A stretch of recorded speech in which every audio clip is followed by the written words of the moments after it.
Alrighty then, that should do the trick. Yeah, that beeping sound was just me just adjusting my headphone volume and that. I guess I could change the volumes in the settings and that. There's quite a lot of settings considering that this is just sort of like a parody satire of gacha gaming and microtransactions and all that. I played the first one and that was pretty fun, little sort of small cheap game and that. And this is the sequel, which I don't think any of us really expected there to be for this particular game, so I'm not sure if the music's a bit too loud. Hopefully not too loud anyway. Turn it down a little bit. This seems like an okay volume. It might be louder depending on like the sound effects and stuff. The sound effects are louder than the music, so I might have to turn it down at some point, but look at 60. Yeah, this game's kind of a bit odd with its resolution, because even though I'm running at 1440p on my PC, it's like for some reason when I put it on 1080 it goes sort of full screen again, so I don't know. VSync is on. Damn cough. I'll try and you know, cut out the coughing and that, you know, with a, you know, turn off my microphone temporarily to, you know, stop me from coughing too much on these streams, because I don't know, I'm starting to think that it's something a bit more serious, but I don't know. I've only had it for about a week, so I'm kind of like 90% there. I think I said that yesterday in my other stream, so yeah, not many other settings there. Of course, I've got to have high because, you know, my computer's far from a potato. Wash your hands mode, I don't even know what that means. I'll just turn it off for now. Leave it, you know, close settings. We'll see, break my promise already. It's not COVID. Speaking of which, COVID-19 update. Wash your hands, play some video games. Stay safe. Muttant. Less than 3. I know what that means, it's 3, but you know. I can't believe it's not gaming 2 brackets K. What was this, algebra? I had enough of that at school, like, what, 50 million years ago. So yeah, I assume it's just going to be very similar to the first one, where you just, you know, earn currency by playing the one mini game, and then you just sort of use that currency to exchange it for rubbish, literal rubbish. Well, not literal rubbish, it's sort of like a half rubbish, like a pixelated rubbish rather, like sort of rendered, textured rubbish in the video game version of it. Kaiju fishing? Nah, I'm alright. Mutton news. Yes, mutant, I know. Well, but let's just get this started party. So, play game. So yeah, it's loading. Don't know how long the loading's gonna take. Yeah, you've got 2 achievements already. Acquired an epic already. And a legendary too. I've never played this game before. There's the Charlie there with T-shirts. 30 stamps of approval, I guess. I guess that's what it means. So yeah, seems pretty straightforward. So that's the mini game to earn cash. I guess let's just look at our collection. Skins and hats. Holiday collections. Who's this little bugger? It's kind of like a marble with the googly eyes. So yeah, winnings key, common, uncommon, rare, epic, legendary, wildcard, and holiday. We can look at that anytime. That's a nice little handy key. Settings are the same, no other extra settings. Okay, I'll try random pin number 6969. Ew, do you know how many people have touched this button? Don't touch your face, go wash your hands and check the wash your hands option in settings. Okay, I'll just wash my hands then. Alright, fine. Let's try again. Oh, cool. Enter the... Oh, it actually is. I genuinely didn't know that. I genuinely didn't know that you could just type 6969. That, it's like they knew. They're psychic. They knew exactly what I was going to type. That's... Okay, that was something. I didn't expect that to actually work. Boob? It's got to be one. Yeah. Didn't get an achievement for that one though, but boob, yeah. Let's go for the basic one. No. That would go kind of cool if it was though. Or no. Yeah, 0420. Oh wow, yeah. And I got an achievement for that. Smoke weed every day, as the legendary late dog would say. Smoke weed every day. What are the numbers though? I genuinely didn't know what any of the pins could be. I just guessed. You know, with the whole, you know, MLG memes and stuff like that. So, just very lucky guesses really, just to have a Let's see. There's what else could we have? 69, 420, 422, whatever. 0000. No. 1001. No. 4321. I'll try a couple more and then I'll just actually play the quote-unquote game. I tried boob, didn't I? And that worked. Fuck it, let's just actually play the game. I might look it up. Well, I don't intend to play this game ever again, so just a sort of brief one up. And yeah, I got kind of lazy with the thumbnail as well because I kind of rushed this one. I put it down like as what I wanted to play tonight, but well, or today, depending on where you are, really. So yeah, we've got 544 coins already. So yeah, let's play. What tier do we want? Oh, we could gamble, even though I'm not a gambling man, unless it's to do with trading cards, I guess. Well, logically, we've got to go for the higher tier ones, really. Viva Las Vegas, Kaiju Casino. Oh, there's no more. It's just those three. Maybe there's stuff in the actual trash that we can't get in the other tiers, so let's just go for actual trash for now. Or can we just change it from... No. We have to... yeah. Okay. Oh, we have to play like a slot machine to do it. Okay. No, nothing. No, nothing again. Does it work diagonally like in the slot machines in real life? Hope so, because otherwise we'll get absolutely nothing. Hey, diamonds! We get a rare. And our rare is... a bin lid? We don't have one yet, so that should expand our collection. One trash, so that is... What does that do? Clicking on it and I could sell it, I guess. I guess that's what it means. I could just click on it and then just... Can I drag it or anything? Or how do I sell it? Do I have to sell it as soon as I obtain it? Or... I don't know. Why am I asking the people watching this, really? Chances are anybody who's watching this hasn't played it, so... Oh, well, fuck you then. Yeah, flipping the bird like that. Oh, is that the same exact same result? Okay. Yeah, I think I will have to turn it down a bit because the sound effects are a tad bit loud, because the sound effects are louder than the yeah, the sound effects are quite a bit louder actually, yeah. So is this all the game is then? Oh, 7, so we get a common. And what is the common? An actual bin, I think, or a bin slot machine. Let's see, yeah. Oh, it's not a rare, we have to go to common. Collections, skins, there we go. Oh, that's to change the appearance of our... Okay, that makes sense now. That's what it does.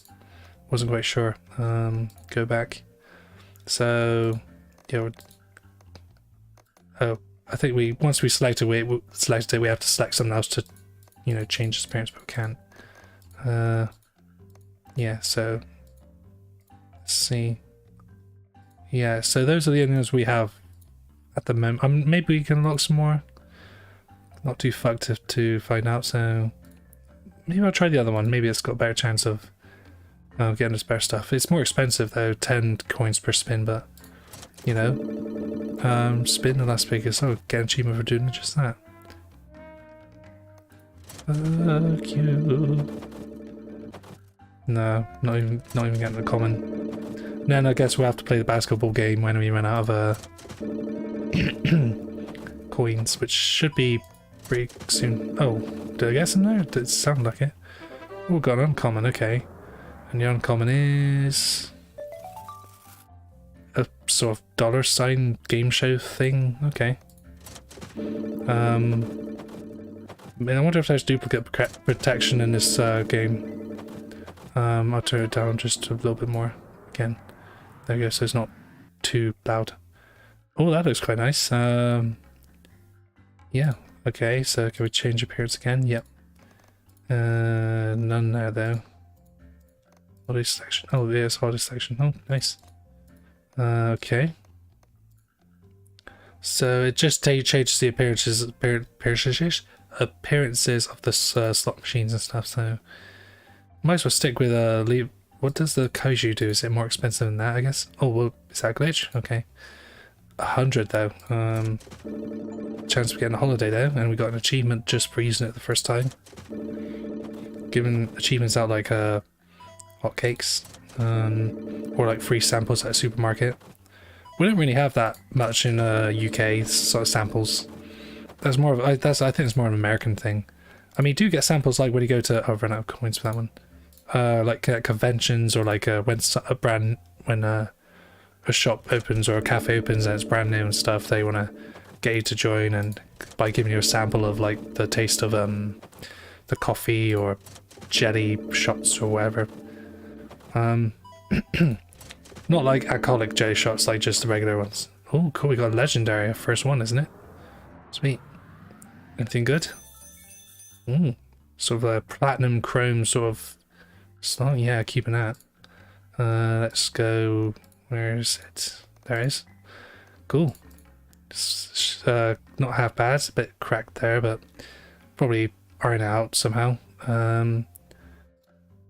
But couple more spins, and then we could spin maybe 3 or 4 more times with for the actual trash tier. So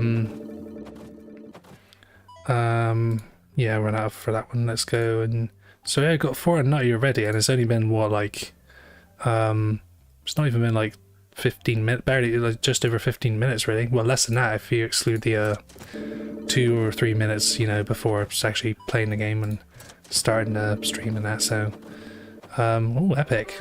An epic mustache indeed. Anything good? Oh, like a sort of space theme one. That's cool. I'll change that then. Cool. Funky. We've got 2 more spins. Might as well use the 2 spins before we play the wherever the basketball minigame is. Hopefully it's not too boring. I don't think there was slot machines in the original, so this is new. Usually you just buy it and then we already got that, haven't we? I'll set it for 1. That's similar. Maybe that some skins got to be similar. It's just like in oh, it's a basketball game. So A and D to move, and hold to shoot. Okay, this doesn't seem too bad. Oh, the mouse is. Can I move the mouse? I don't think I can. Can I? Oh no. No, too much, I think. Ah, prick. I think that's a typo. I think it's meant to say prick. Like, you prick. Fucking prick. Or does that mean I got it through? No, I didn't. Okay, no, too much. About 2/3, I'd say. No. I'm not gonna get anything, am I? Oh, I got 1. Yay! Touchdown. I'll play again. It doesn't seem like there's a cap on how many times you can play it, so that's alright. That's something. None of the stupid energy shit, you know, like you get in gacha games, you know, like energy currencies and that prevents you from playing the game for longer than 10 minutes. I mean, I get like mobile games are meant to just be played like, you know, before, you know, dental appointment or... Ooh, hole in one, nice. I love basketball. Yeah. Home run, yes. My favorite basketball term. I'm not good. Maybe it's... so I got 4 coins. Okay. Wash hands, close hands.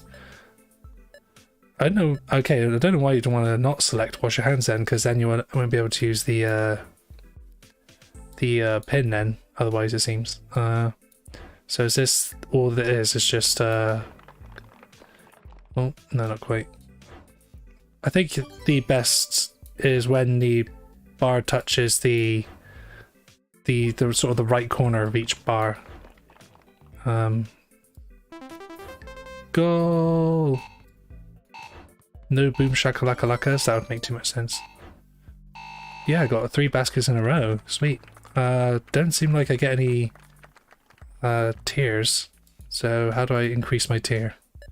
do I just need to up and down doesn't do anything, or WS? And I can actually move the mouse. It seems like I can't move the mouse.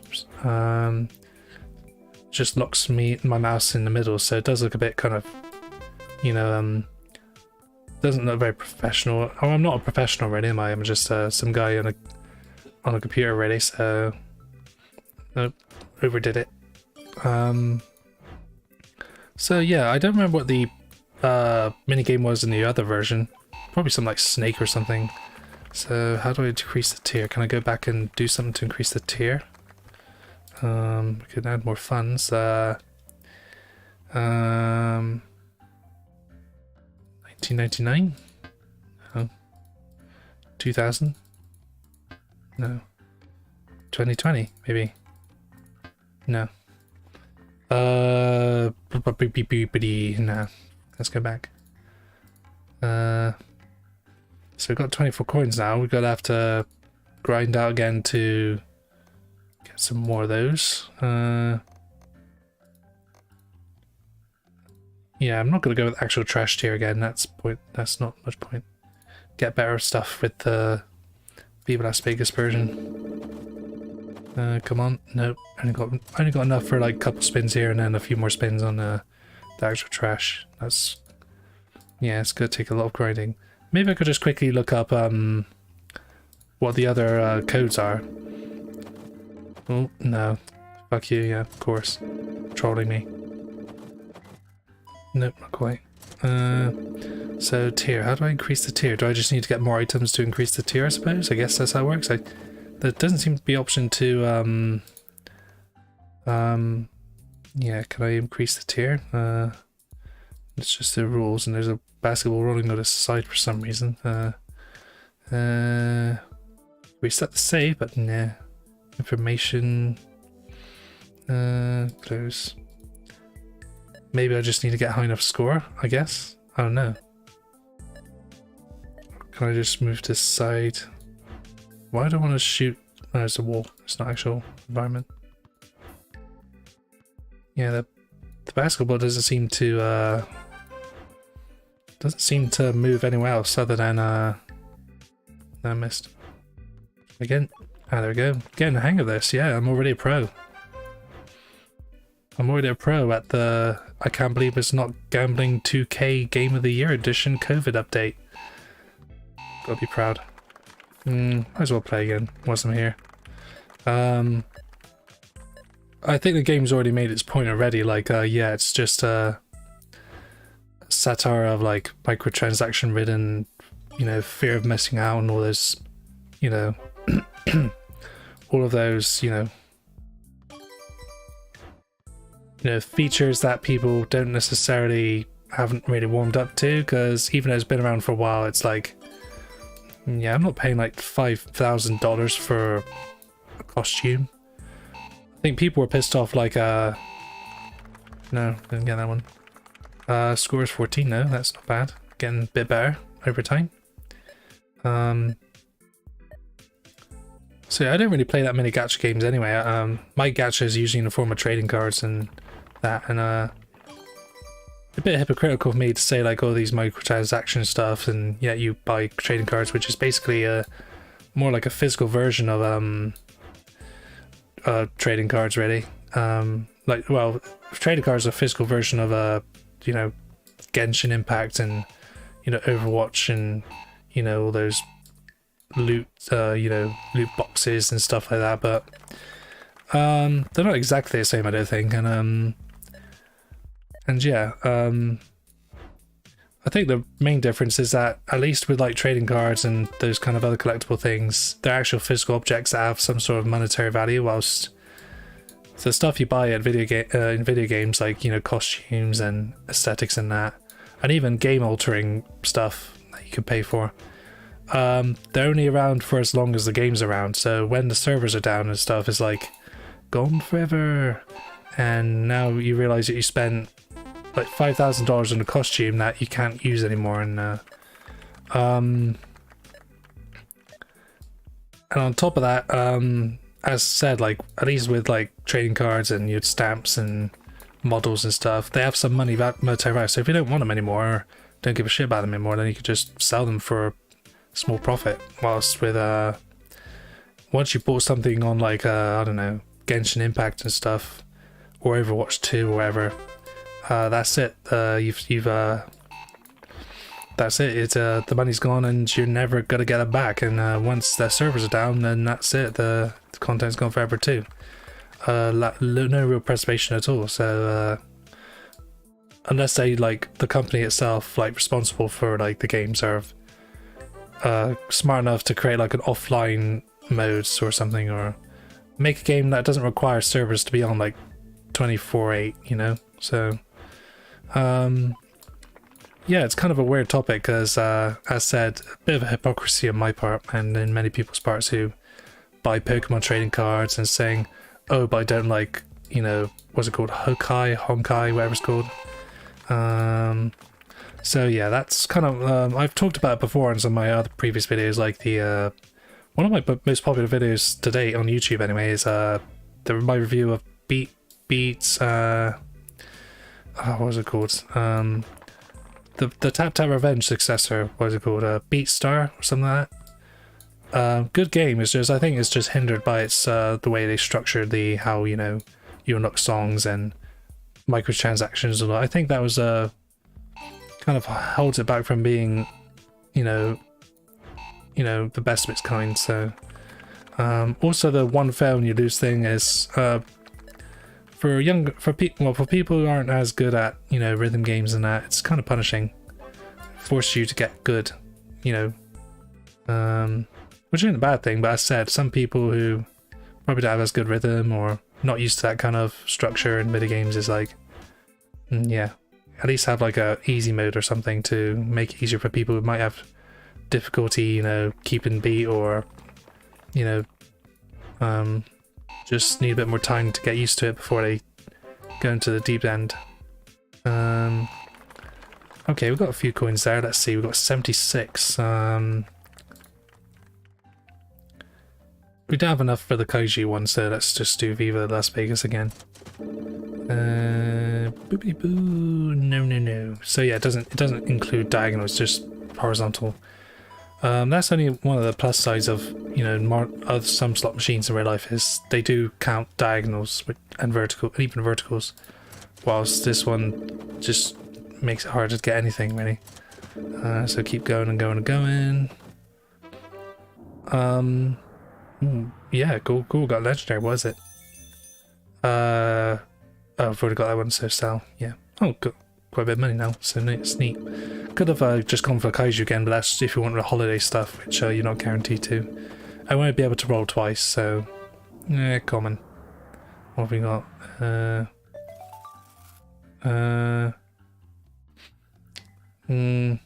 Keep. Let's expand our collection.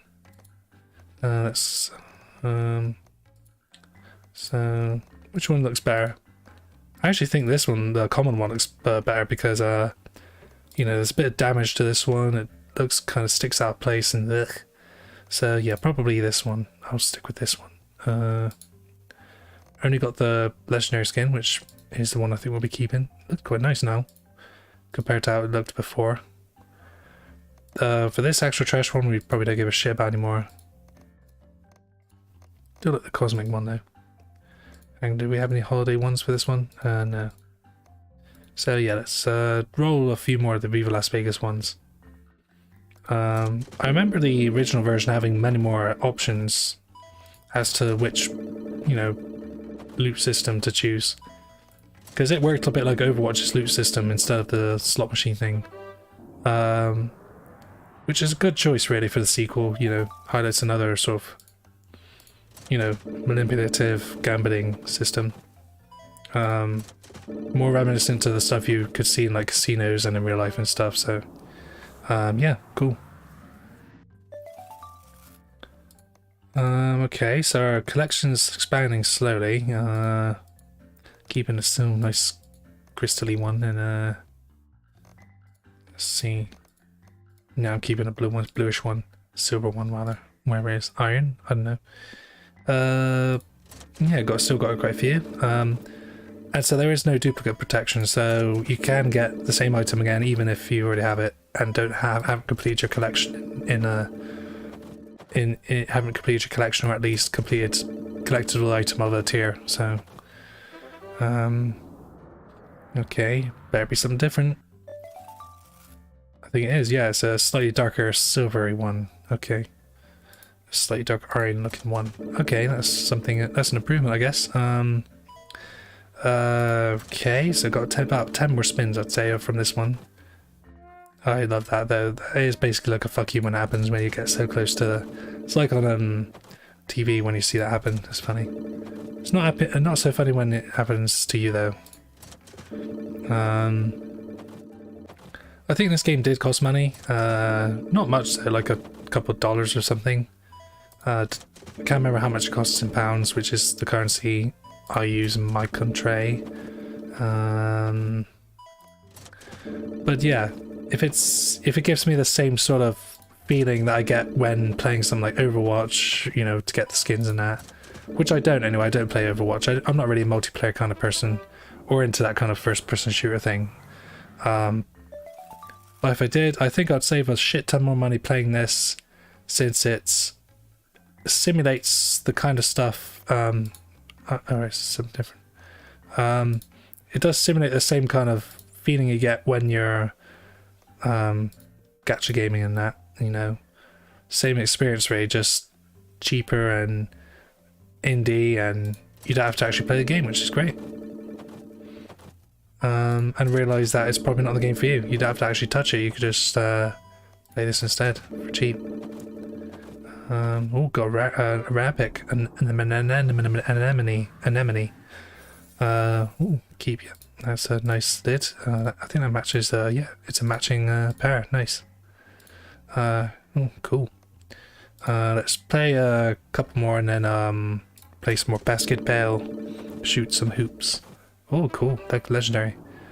The music doesn't change when you get a higher tier. Oh well, that's a different jingle at least. So it's a higher tier, isn't it? Yeah, cool. It's kind of shit actually. It looks kind of like someone smothered an Oreo in tar or something. Ugh. It's high rarity at least. Actually, I'll change it to the cosmic one. Suits it better for now. A couple more spins and then ball of baskets again. Nah, fuck you, of course. And got an epic. What is it here?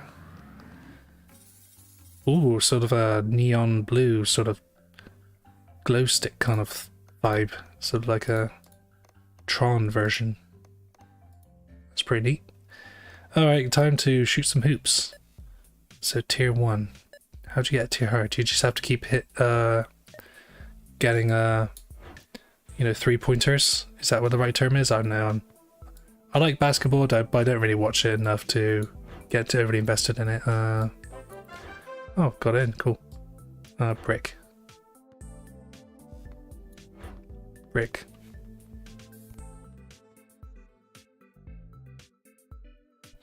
Isn't Brick the name of... What's Brick? The name of the character in Anchorman. Yeah, Anchorman. I do like those movies. The first Anchorman has... oh, got a point there. Even after I finished. Yeah, Anchorman, when it comes to Anchorman movies, I'm glad they finished that too. The third one would have been bad. It's just, you know, 3 is the magic number, as they say, and a lot of franchises are usually at their best when they just do 3 and then just stop, you know, like Back to the Future, and yeah, there aren't really, I guess, well, Indiana Jones was fine until they made a 4th or 5th one. Jurassic Park was fine, it entered in 3, didn't it? And then they did Jurassic World, which is basically Jurassic Park just with more of a world vibe to it. Yeah, I lost my mouse in place in the middle, so it's kind of twitching like it's hyped up on sugar or some shit. I'm kind of glad that Anchorman just ended with 2 movies, because, you know, I think a third just wouldn't have the same like impact like the others did. Like the first Anchorman's funny, but I think the first Anchorman had a slightly better plot, whilst Anchorman 2 was slightly funnier, but didn't have as good of a plot. It's more absurd, sort of Saturday Night Live kind of vibe. But I do like both movies. I do like both Anchormans. Tier multiplier. Maybe I just need to look up again, or just reach a certain milestone, or maybe it is just a case of collecting enough items to increase the tier or something. I don't think there is a way of increasing the multiplier otherwise. Shame there's no 180 like in darts. That would be kind of funny as well. Or I said like Boom Shakalaka, or something else. I don't know. I don't know many sporting terms. I'm not a sporty kind of guy, which is why I'm playing video games instead. Okay. Nope. Not very good at this. Even though I've been playing it for about, I'd say about 15 minutes already.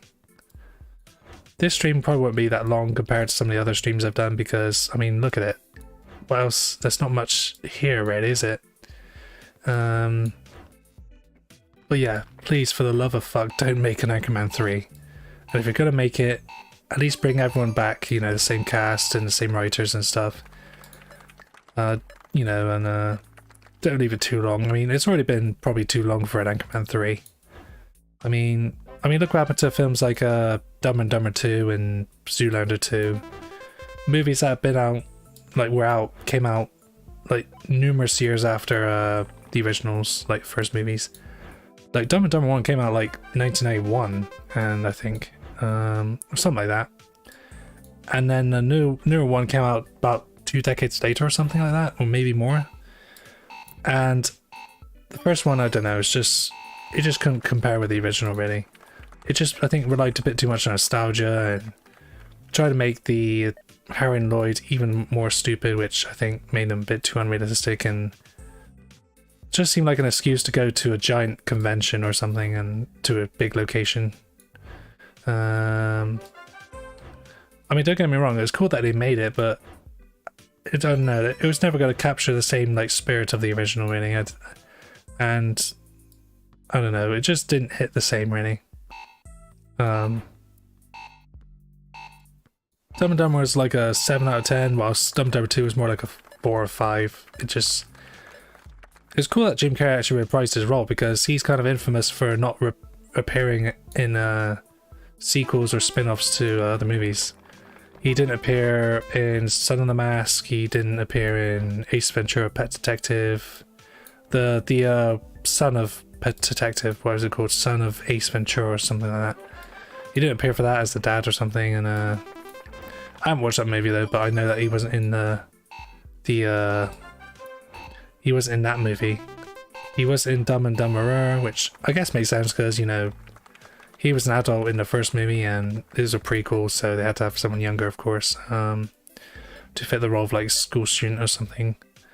But yeah, Son of Mask though, I actually went to see that in the movie, and then yeah, it was not good. It was actually fucking creepy with the cartoony CG and some of the, you know, even the design of the new protagonist's mask, green mask face. Ugh. All waxy and shit. I mean, the original Mask's design was, you know, played by Jim Carrey, also had that, but I mean, if it actually looks slippery and rubbery and a lot larger than it should have been, really, and I don't know, Jim Carrey just fit that role so well that, you know, the other person was just not gonna, you know, match that energy. And I mean, there were different characters, I think, were they? I think they were different characters. Fortunately, I've only watched Son of the Mask like at best 1.5 times, so hence why I don't remember much from that movie. But I do remember going to see it in cinema, and just because it was a Mask's sequel sort of spin-off thing, and with a focus on the child, and some new guy wants to be an animator and create a TV show based on it, and on the, you know, the dog and the baby and that, and Loki was there, not the one in the Avengers movies. This was before the Avengers, I think, with some guy with a weird sort of Coolio haircut. I mean, it looked weird on him anyway. You know, didn't suit him. But yeah, Son of the Mask was yeah, I don't recommend it. Just stick with the first one. And even like the first movie, whoa! Even the right in front, right, hit my head. What's I gonna say? But yeah, even like the original sort of live action Mask movie with Jim Carrey in it, and Cameron Diaz, you know, before she had all that work done. Even that was toned down compared to the comics. I haven't read the comics, but I've seen like pictures and people talking about how much more violent it is and gruesome and stuff, and compared to the live action movie, which the live action movie was much more cartoony because it was like PG or something, or I think it might even been U rated actually. Yeah, our rating systems are probably a little bit different from American rating systems. So we have like U and PG and 12 and 15 and 18 and that. Whilst I think in America it's like PG-13 and rated M for mature and that kind of stuff. But that's basically, you know, similar things really, similar rating systems. But yeah, the Jim Carrey live action one was rated what, PG at most. So of course they couldn't show like, I mean they could show like guns and knives and stuff, but they can't really show like blood or, you know, extreme nudity in that. Which is a shame because Cameron Diaz, young Cameron Diaz was pretty hot in the Mask. You know, of course, that's gonna happen, you know, with like someone who was, I think she was like a model or something before she became an actor. She's now most known for being an actress. But yeah, young Cameron Diaz, I mean, she was hot. Not to say she's not hot now, but you know, I think all that work she's done to herself, you know, with the plastic surgery, hasn't really helped her much in terms of her appearance. I think she could have just stayed more natural, and I think that would have been enough. She still would have been pretty hot. She kind of overdid it. I think a lot of celebrities do that though, don't they? They get lots of money. They get, you know, they're more insistent that they stay and remain young, like, you know, Courtney Cox does, and Megan Fox and Jennifer Aniston to some extent. Not that they're ugly or anything. It's just I think that they just don't look so as genuine, and I don't know, that I don't think that's as attractive as someone who is confident enough to just remain with their regular appearance and just leave their faces as is, really. Because you know, wrinkles and, you know, any of that kind of stuff is natural part of life, really, and trying to avoid it with all that sort of surgery and facial surgery and that is if it makes you feel better, good, and if it makes you look better, that's good. It's just not for me, you know. I don't think that's it's not as attractive to me when someone has, like, you know, looks a bit like was it Heidi Montag, you know, or like, you know, even like Kim Kardashian, like you know, or any of the Kardashians really. I think they go a bit too far with the plastic surgery. I think just use it more sort of moderately, you know, more like sort of sparingly, I guess. Because, you know, if you have plastic surgery at like 20 and then when you reach like 50 or something, assuming that you do, most people do live to 50, you know, and most situations they live up to 50. It's going to, you know, just, it's going to make you look, I don't know, it's just not going to look right, you know. 30 years of aging, and yeah, the plastic surgery is not gonna, you're gonna have to have more, or you're gonna have to, you know, find a way. I don't know if there's a way to like remove it. I don't know too much about plastic surgery. All I know is I've seen people have plastic surgery, and I don't mind if they use it a little bit. It's just when they use too much, it's just as said with like Cameron Diaz, she looked fine like in the Charlie's Angels movies. Like that was like a few years after the Mask, and a little after that she looked fine too. I think now though, she still looks nice, just as said, could have probably toned down the plastic surgery, because she's got a nice smile too. I think that's one thing that makes her attractive, her nice smile, nice big smile, and just the stuff she's done to her lips, like with Courtney Cox as well. She's another example of celebrity who probably takes the surgeries a bit too far, and just find Fine, you know, ish, you know, fine, just... I think she could have just, you know, not, you know, gone so far into plastic surgery. Because a lot of people who do have too much plastic surgery, in my opinion anyway, to the point where they kind of look like they have constantly have an allergic reaction to something, like they got stung by a bee and or they have some sort of minor case of the mumps or something. Woo, basketball.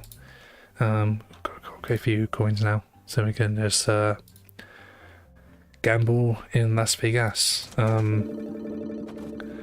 But yeah, I mean, they could do what they want. I mean, they have the money to do it, and they're adults and stuff. That's just my opinion about like plastic surgery. Alright, in mild amounts, just, you know, just remember that there's such thing as enough, and I think some people just don't know when enough is enough. Or even if they do, they're just, you know, just want to... Oh, what's this one? Okay. That was a rare, wasn't it? Yeah. Okay.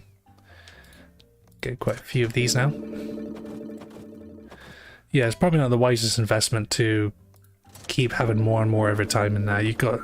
Then there's the maintenance. You gotta keep having surgery to make sure you stay youthful looking, even if it does look a bit too artificial to me. Like I said with Courtney Cox and even Megan Fox, who's still attractive, I'd say, but you know, you could tell she's had some work done, and it kind of comes across as, you know, artificial, and I'm not really into that kind of. I could look past it if the person was, you know, was a nice enough, decent enough person, and they still look kind of nice, but I don't know. If they're complete strangers and the feelings are mutual towards them, like as said, like with celebrities like Courtney Cox and Cameron Diaz, they don't know me, I don't know them. I'd say at a glance, you're alright, you look alright, it's just maybe gone a bit too far in the surgery department, so... But hey, if it makes you feel better, go ahead. I'm not going to stop you, I'm just going to give you my opinion, that's all.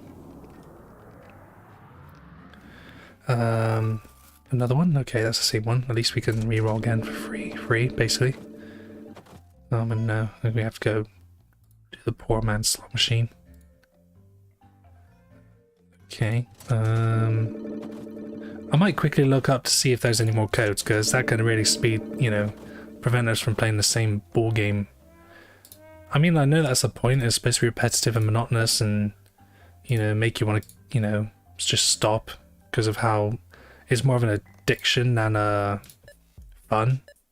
I mean, this basketball isn't too bad, it's just repetitive, isn't it? There's not much else to it.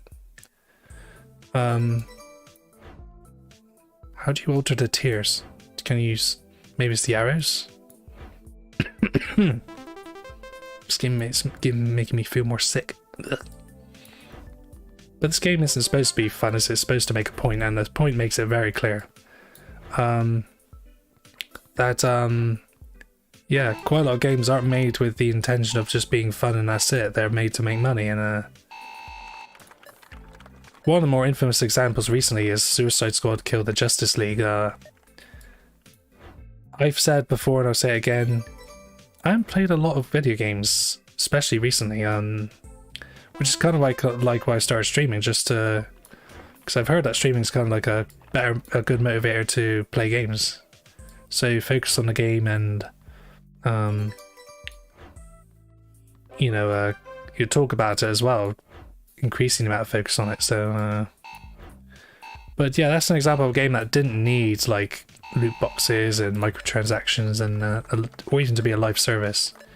I think some developers and publishers, usually publishers, just still haven't got the message that perhaps having a game that requires you to be constantly online and have servers constantly on so that you can save progress and even play the game in the first place is a bad idea. It's one that it's been around for a while, but it's just not working out. Most games that do have live service features are usually pretty shit, so why they keep insisting on making games that are live service games, I don't know. seen it's a bit like with the metaverse thing as well. I think we're just not ready for that kind of thing yet. Technology is there, but it's not good enough to give us a polished and consistent experience, like with offline games that you could just download and play or buy and play on your console. I haven't played too many live service games. I played majority of Anthem. I got up to the final boss and then stopped after like dying after like an hour-long battle. Not missing much though, because Anthem was a pretty repetitive game, and even though there were moments of fun like flying around and, you know, some cool cinematic cutscenes and stuff, it was a live service game, and there was a couple occasions where I couldn't even connect to the game because there was a problem with servers or booting up the game, and I had to restart. It took me like 20 minutes to just boot up the game and play it. If the game wasn't live service, then it still wouldn't have been a very great game. Oh, can I beat my high score? Hey, I beat my high score, sweet. No, can I? No, I don't. Sorry, I'm just seeing if there's any controls. Any other controls I'm missing information. That probably will pop cause, yeah, pop causes a screen to pop up. Let's see. It's taking me to Intelligent Economist website. What the fuck? Talking to me about in-game currencies, expiration. Oh, that's kind of neat. It's just sort of teaching you about why this kind of gacha microtransaction system is flawed, and well, not flawed, but it just highlights the what they are and how they work in most video games. So that's kind of neat. For those who are not too informed about it, those people that aren't informed about this kind of gacha style, which this game isn't technically, because you're not actually spending any extra money to use the slot machines, but it's a sort of parody sort of example of one without actually spending money, which is fine. All you had to spend was a few cents to buy the game itself, and that's it. Slowly building a collection. 9 out of 30 for Vegas and 15 out of 90 altogether, so already about a sixth into the game, 1 and 6 into the game, so that's not bad progress. Win a wildcard item. Okay, so if we get this alien person, then oh, it doesn't matter if we have a row of them, it's just the one aliens we need just to get the wildcard. That's kind of neat. Oh, we're getting a rare too. Okay, what is it? What's something new? It's a keeper. As the great gold member once said, that's a keeper. At least I think that's what he said in the movie. I do like gold member. It's probably, I don't know, it's kind of hard. I'm torn between the first and third movie. The second movie was, I don't know, it's misforgettable to me, even though it has some positives as well. Like the introduction of, oh, cool. Oh, sell it. Nice. Because I already got that one. You know, the introduction of Fat Bastard and Mini-Me and such. And the plot twist, like, oh, well, if you haven't watched Austin Powers movies, I would spoil it. Even though those movies are like, what, 20 years old? At least. Ooh, wildcard. Cool. Getting a few wildcards now. That's not bad. Blue, I like blue. I like the colour blue, so that's cool. Yeah, fuck you too. But yeah, for some reason it's the middle man and the middle movie rather, so it's one I tend to forget about. The first movie's a classic though. The third one's pretty fun too. I think it's just because I've watched the Gold Member more often than the Spy Who Shagged Me. I remember there was a newspaper article many years ago after Gold Member came out where there were rumours that it was going to be a fourth Austin Powers movie. And the rumours that it was going to be called Octopussy, like, you know, or Austin Pussy or something like that. I think that was also the title of the movie the Austin Powers and Foxy Cleopatra watched in the end of the third movie. So, oh, I got an uncommon keep, yep. But yeah, maybe it is just that. Maybe it's because I've watched the third movie so often that it's just stuck in my brain more than the second movie. I've only watched the second movie about half the amount of times of the third movie. I watched the first movie quite a few times. It was a classic. I do like the Austin Powers trilogy. And another example really of a trilogy that is just fine as a trilogy. It didn't need another movie, and it's like they knew that, so they just kind of left it as 3, which is the magic number, as mentioned earlier. So yeah, glad that there's only 3 Austin Powers movies and only 3 Back to the Future movies. Last thing we want to see is Christopher Lloyd and Michael J. Fox being dragged out of their chairs, their metaphorical chairs, to play roles they seem to be, you know, just done with. You know, they just want to live the rest of their lives happy and with the money and family and friends and that. That's what I kind of hate about, you know, when they do that. They bring like celebrities who are, you know, I don't know how to word it, like just kind of like you know, they've played their character a few times, they've have all the money and family and fame and friends and stuff, and you know, just they just want to relax and, you know, retire, and to bring them back out to break again. Oh no, got it in, cool. Brick and goal, nice. Yeah, like a most recent example, Indiana Jones. I've already talked about this before in another video, but summary: the 5th movie was didn't need to exist. Some even argue that the 4th movie shouldn't have existed either, but you know, at least the 4th movie ended on a reasonable conclusion. The 4th movie was pretty much saying, you know, Indiana Jones, one last adventure, and you know, that's it. 5th movie though just dragged a 70, 80 something year old Harrison Ford back out just because of nostalgia, and just, you know, leave him alone. He's clearly had enough of being Han Solo, and you know, he's, I don't know how many more years he's got left in him, like probably not many at all, if any at all. And you know how long he has left on this planet. Just leave him be, you know.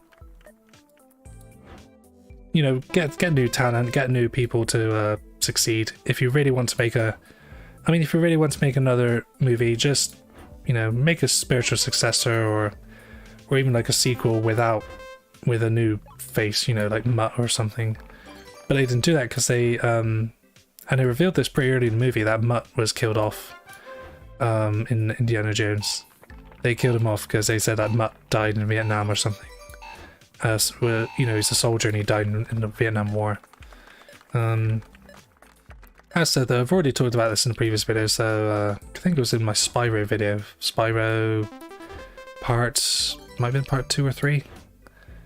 You're gonna have to watch to find out.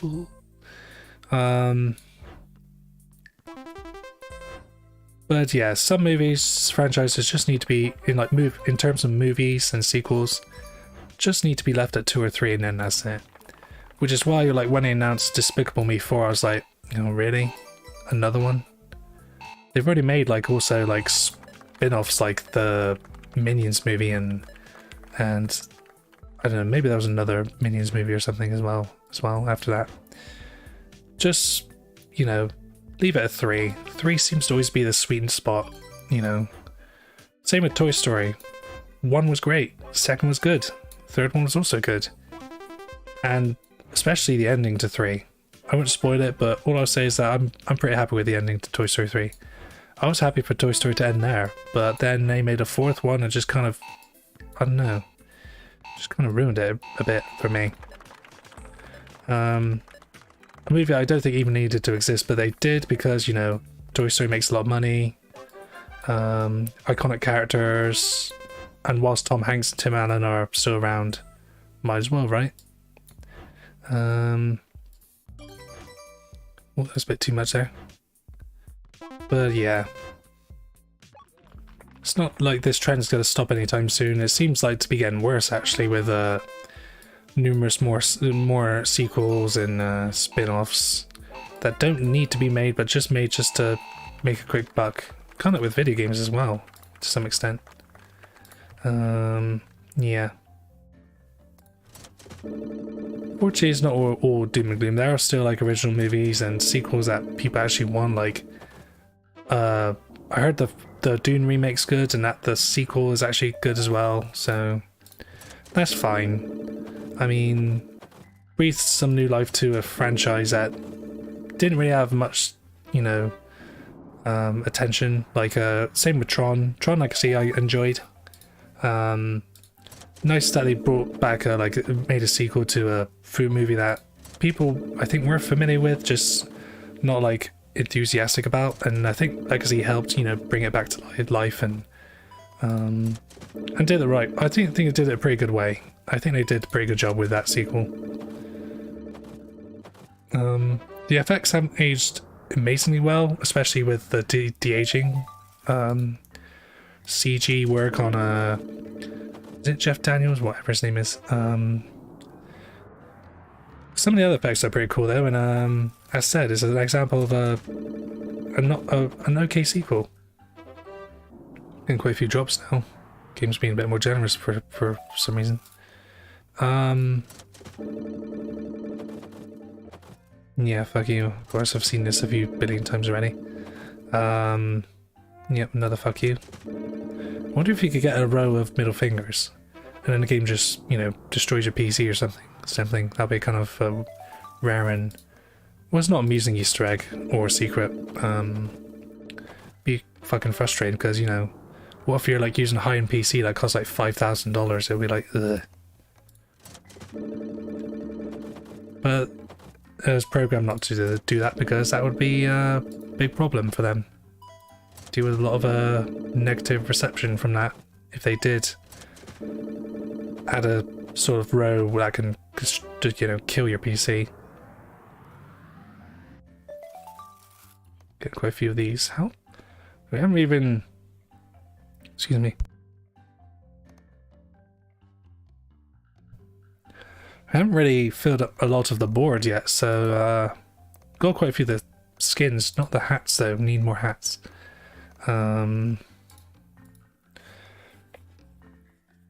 Yeah, so sorry, that's my nose talking.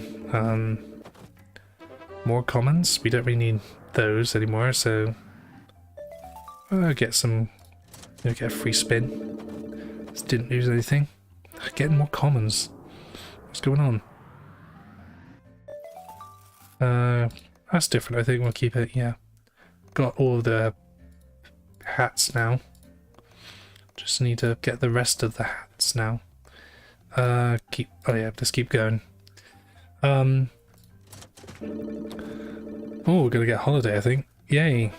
Sort of special one. That's cool. It's rarest of them all, I think. Oh, have we got this one already?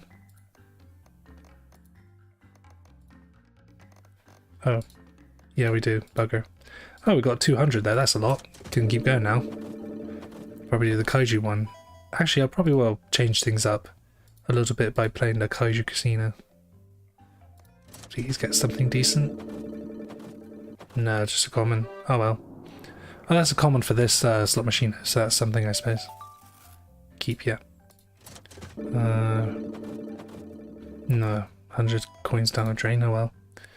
Good thing that there's just a digital fake currency and not a real money. More commons? Really? Okay.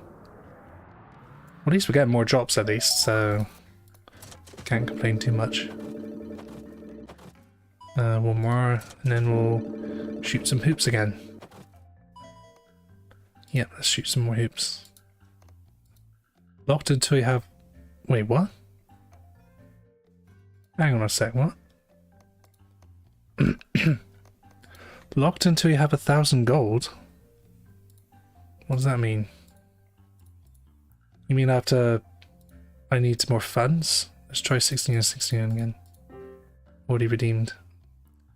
Let's try. I think we tried boob already. Yep, we tried boob.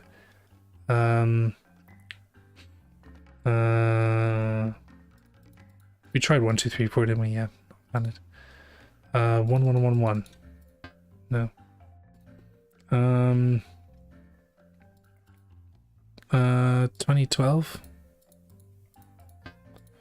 1999. I think we tried that one already as well. Yeah. 1997. 2021. 2019, because that's when the game was made originally. Then they made a COVID update. 2023? No. Wonder if there's like gambling help. Oh, it's cool. So it's kind of like educational as well, because it's kind of like showing you about, you know, how you can help people with gambling addictions and stuff. So mutant newsletter. I'm not gonna reset save. Oh, wash my hands. I might just go and check to see. I'll also check to see if there is I can't believe it's not butter, can you? Not looking at butter though, we're looking at some sort of other pins so we can get some more cash so we can play basketball again. Because for some reason we need 1,000 gold now to do it. Maybe we've played it too many times. Maybe it only allows you to play a certain amount of times and then you have to alter till you have 1,000 gold. We've only got 0 though. So maybe we have to sell some stuff, I suppose. But we can't sell them once we obtain them. It doesn't seem that way. It just doesn't seem like we can do that. So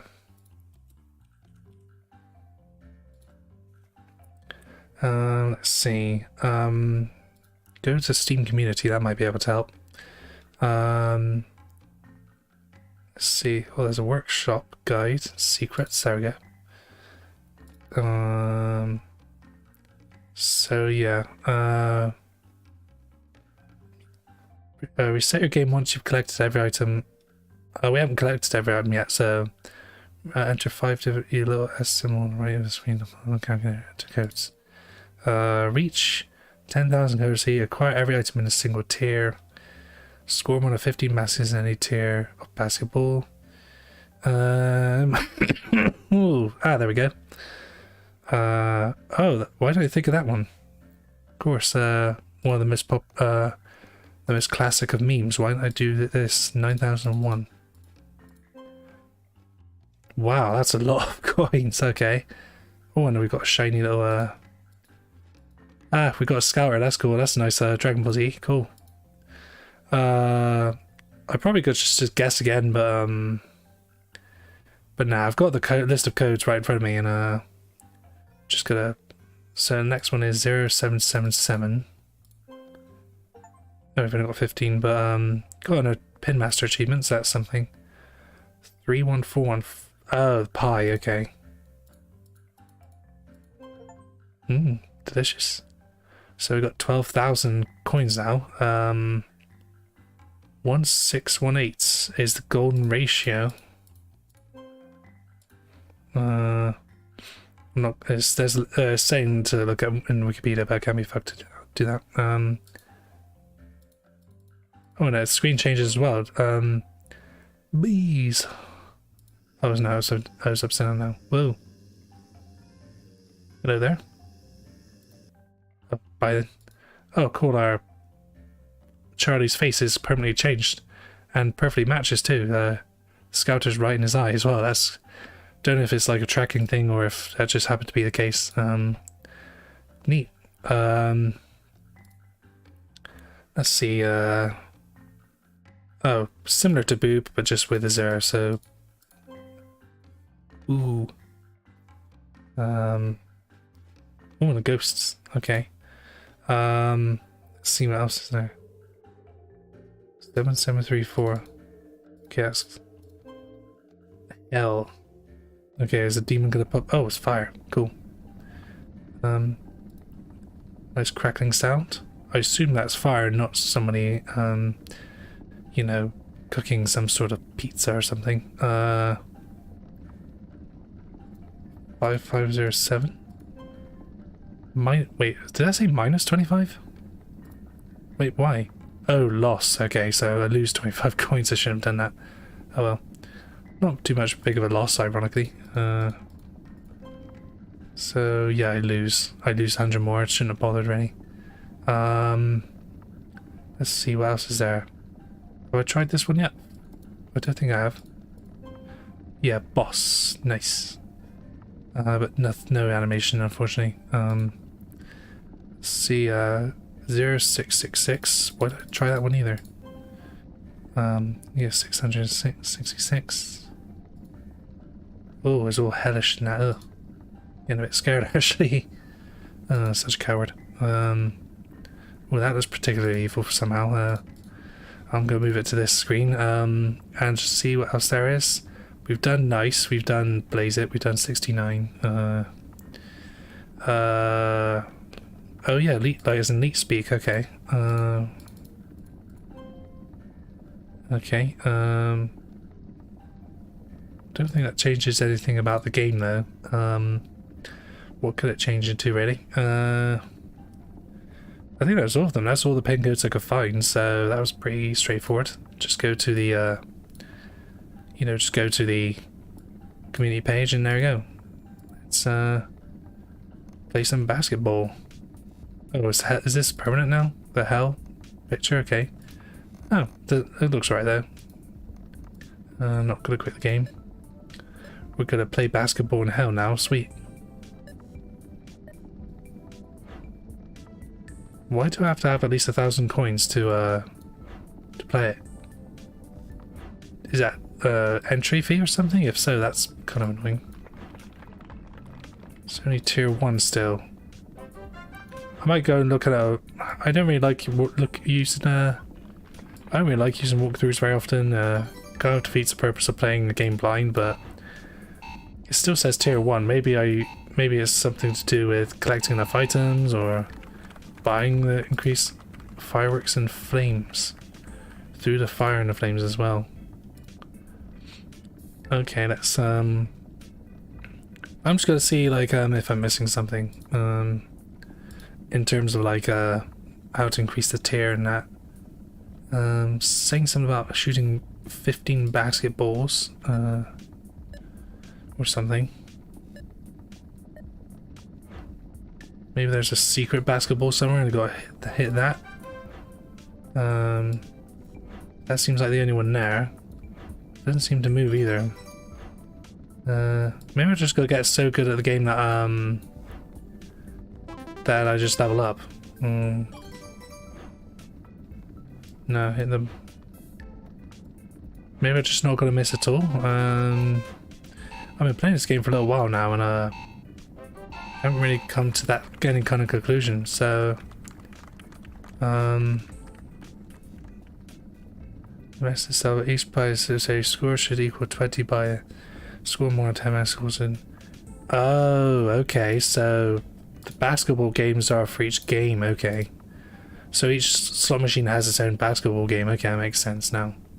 So I think because I've just been playing the basketball game in the actual trash tier.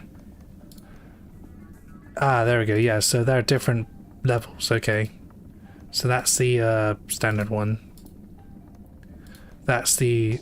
I feel like such an idiot now. Yeah, so each machine has its own basketball level, okay. So let's do... I think logically just go for the highest one. Yes, okay, it's a bit more trickier there. It's a bit trickier because, okay, there's A and D to move, no, not far enough. There we go. Probably too much. There we go. Yeah, way too much. There seemed to be a tiny bit closer as well, so, yeah, tier 3 now. That makes more sense now. Come on. Come on. Come on. At least get one. Wonder how many coins I get for... Nah, bricked it. No, I got absolutely nothing. So yeah, I get 100 coins for every basket, so it's kind of worth doing that. I need to... not completely full, but, you know, pretty close. Oh no, bricked it. Oh, almost. This is at least a little bit more challenging. Come on. Come on, at least one, come on. Oh, I suck at this. No, come on. Come on. Hey, I got one. Oh, that's 200 coins though, that's something. Should hopefully speed up the process and you know, complete at least one of the, you know, get all the items for at least one of the machines. Oh no, not quite. Come on. Almost. No, not quite enough. Nah. Thanks for telling me I'm ice cold. Ironically, I'm actually pretty warm in here. Maybe I should open the window a bit more. Already got open, but you know, near the end of February it's got to get a bit warmer compared to like Christmas and that, so... Hey, got one. Let's make it two. No, not quite. I'm still making again many more coins now, so that's the most important thing really. Just I've already got like 12,000 coins, so I'm not desperate for them, but you know, experience everything the game has to offer. Come on. Oh, almost. If I do it full, it's just gonna it's gonna be too yeah, it's gonna bounce to the higher level. High area of the wall. Is that a shark or a dolphin or a spider hybrid or something? No, nothing. Alright, well, at least it's something slightly different. Even though we're still technically playing Oops. No, too hard yet. Why do you even have option to shoot at full if it's never gonna, you know... Yeah, see, it's just going to bounce too high. So somewhere around sort of 90%, I'd say, is the sweet spot. Yeah. Yeah, it's just they keep moving. No. Ooh. Alright. I like the wallpaper there. I'm not sure whether to just go to tier 2 instead, because tier 3 I'm not getting anything at all. Oh, yeah, nice. Hole in 1. Well, technically not, it's more like hole in 500. Come on. No, I need to think ahead. Think about where the hoop's going to go, not where it is already at.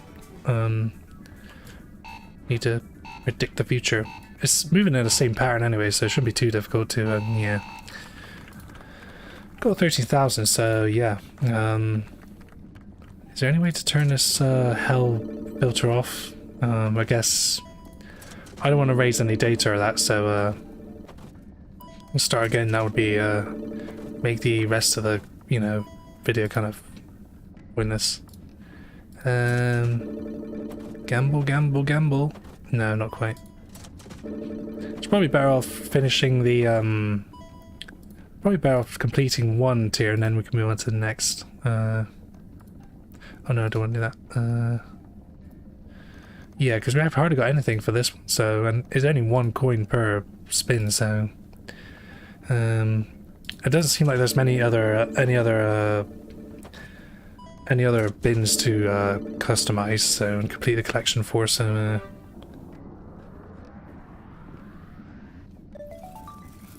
we've already got that one out. Yep. Okay. Another common. Ooh, something new at least. Cool.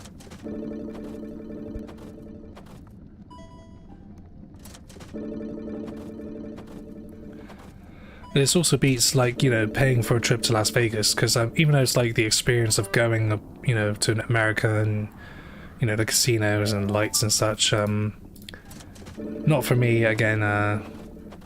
You know, I have to say, not again. Not for me. I haven't been to Las Vegas, so not for me. Just seems quite noisy and loud and bright, and being mildly autistic, like well, just autistic really. Not, I can imagine I would not enjoy it as much as if, you know, if I just stayed at home and played this game. Oh yeah, change the key. Can I skip it? No, I can't skip it. The animation's not too long though. Got a green one. But yeah, as said, if I had the choice between just playing slots by just paying a couple $dollars for this game or spending all that money to go to Las Vegas, you got to book the hotels and, you know, pack for enough days and, you know, shirts and stuff. Play again. Got about at least 13,000 spins, so not exactly starved for coins. Don't need to stop. Oh, holiday one, sweet. bonus content.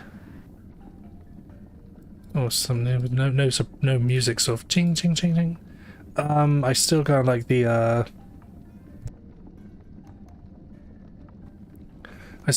the cosmic blue one though, so I'm gonna stick with that one. Play again, keep playing until I complete the collection. What was I gonna say? Yeah, you know, there's the accommodation, you gotta have enough money for the food and drink, and you know, you gotta know where to go and explore the place and so many different areas. It just seems too much of a hassle to get an experience like that when you could just experience, you know, virtual simulations of this like with this game.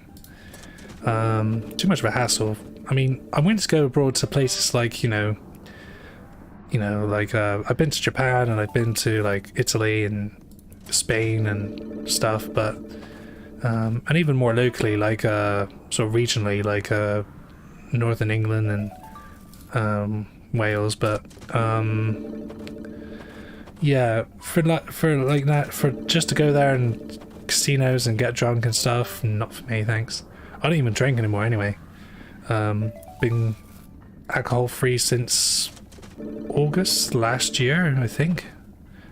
August or September of 2023, so I didn't really even drink that much in the first place, but still just cut out completely really, and don't feel the need to keep drinking really or go back to drinking. It tastes right, but it's not like the kind of taste where you gotta absolutely have it, you know.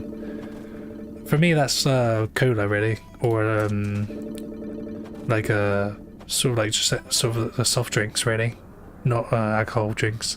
Alcohol drinks just leave kind of a shitty taste in your mouth after a while, so especially cider. I mean, I do like cider, but I don't drink alcohol anymore, and alcohol-free cider I guess is just kind of like fizzy apple juice, and I don't know, flat apple juice is kind of drink I prefer.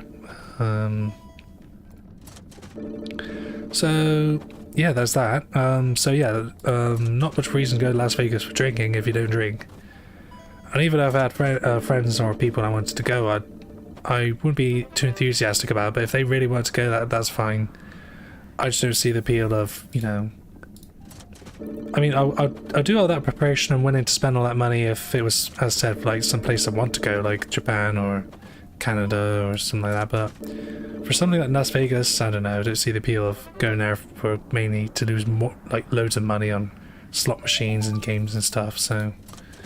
I can see why people would like it because of like the hustle and bustle and, you know, games and stuff, but I don't know. I don't really see as much of appeal as everyone else does. Keep that one, because fortunately, luckily it does tell you if you have it or not by removing the keep option if you already have it, so... okay, what have we got here? So, oh, we've got most of it now, so most of the hats anyway. Just need the more of the skins really. Am I doing something wrong? Because it seems like I'm getting hats at the moment, not skins. Possibly. Yeah, don't think there's much reason. I might just keep playing until I've completed all the skins of one of these machines. Not all of them, that would take a fucking lifetime. Bit of a stutter on the music. Computer's just trying to process it. But yeah. When it comes to gambling, I usually stick to like I already invest too much on like trading cards and Funko Pops and that, so the idea of spending more on that on stuff that I won't be able to keep if I do spend money on it, like I mean, I guess there's the chance like if you spin on a slot machine you'll get a lot back, but there haven't been too many situations where that's happened. I mean, there's been quite a few, there's been moments at least, but not that many, where I've won like, put in like $5 and got like 10 back, for example. Never had a super big win in those slot machines. Yeah. I didn't know that some slot machine companies and like gambling companies actually are involved in some of the video game industry as well, like with some games as well. We've got a new skin at least, cool. I wonder if the chance of getting new skin increases if you have like more of the hats or skins, or just might make it trickier to get them, perhaps. I don't know. I've noticed that the middle finger only appears at the 3rd row though, so it is like sort of a set animation or something. Nice glowy, oh, that I've just realised what those yellow, that's the Super Saiyan hair. I thought it was like wings or something. Could be wings though, because, you know, Saiyans can be angels if they, you know, they pass away and, you know, end up in other world. Heaven or whatever.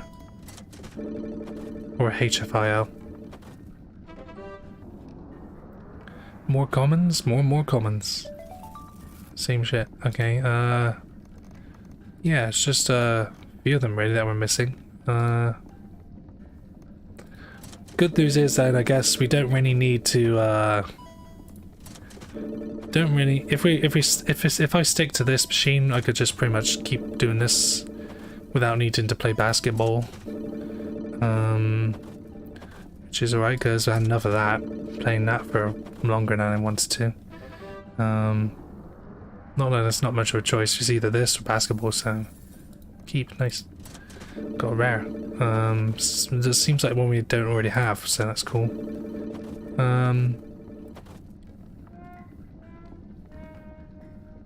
The old wah wah wah classic.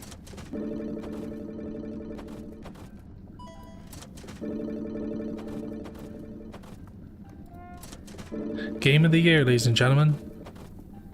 Which is sort of self-declared game of the year. GTOY edition.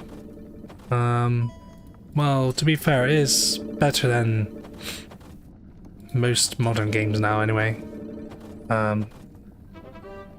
Because it actually is, you know, it's not just a game, it has a purpose to highlight, you know, one of the least liked aspects of the video game industry. You know, that there's kind of these kind of mechanics that it's emulating. Getting loads of commons. Usually the 7s are reserved for like another real life slot machines. The 7s are usually reserved for like big payouts and that, isn't it? I don't know. I haven't used too many slot machines in my lifetime, and oh, wildcard, sweet. What's aliens got to do with wildcards? Nah, that's something we already have. Just need a couple of the lids, but still need half of the skins out, so still taking a while. Is the counter even going down? Why doesn't it say just 13,000? Instead it just says 13k, so it's a bit trickier to know the exact amount you have. I'm not going to use up all my coins with just this machine. I mean, 13,000... I mean, it takes about 3 or 4 seconds to, you know, finish each spin, usually, so multiply that by 13,000, yeah, that's a lot of time. So I might shift to a new machine, because even though they function exactly the same, they look nicer and speed up, you know, the spending of the coins. Ooh, another common, 2 in a row, sweet. Yeah, I got the same one again. Yeah, alrighty. Spin again. This is great entertainment, isn't it? I don't even know why I stuck by the decision to play this one. I mean, Jesus Christ.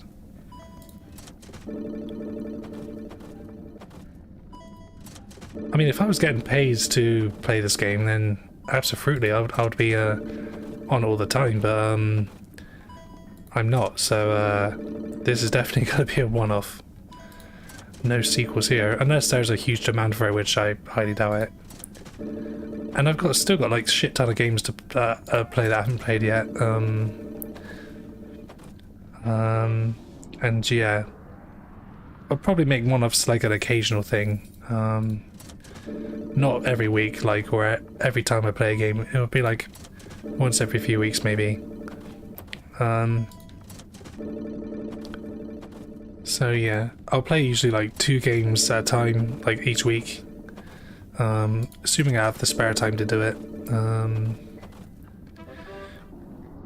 Because, you know, completely independent, so yeah. More comments? We already got all the comments, haven't we? Except for the skins. Hopefully it's a skin.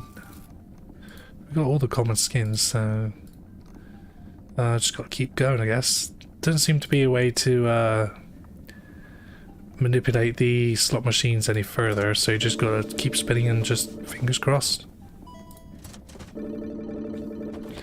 Why are you pressing spin when the arm is right there? You could just pull the arm, really. Be a bit more immersive. I guess the game's this game's immersive enough with, you know, how the slot machines work. Anything good? No, another lid. We've already got a lid. Too many lids. Oh, nice. Got a holiday there. That's cool.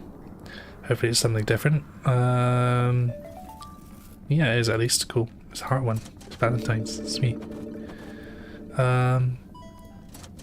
Valentine's wasn't that too long ago from this video anyway. Oh, we've got rare. Anything new? Yeah. I think the amount of coins we have are stagnated because the amount of coins we're getting from yeah, using that same stock animation again. We just need more skins. Why aren't we getting many skins? We just keep getting lids. Is it rigged or something? Some sort of madness from doing that? I guess so. We've got rare though. Rare diamond. Let's have a look. Hey, something different. Cool. So we got all the commons. About half of the uncommons. All of the epics, and just need a couple more legendaries and a couple more of the rares as well. Or 2 or 3 rares. So we're getting close. Alright. No, we don't need that though, do we? Oh, damn it.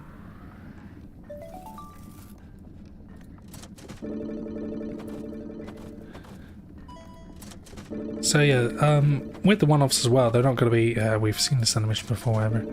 Yeah, troll me, whatever. I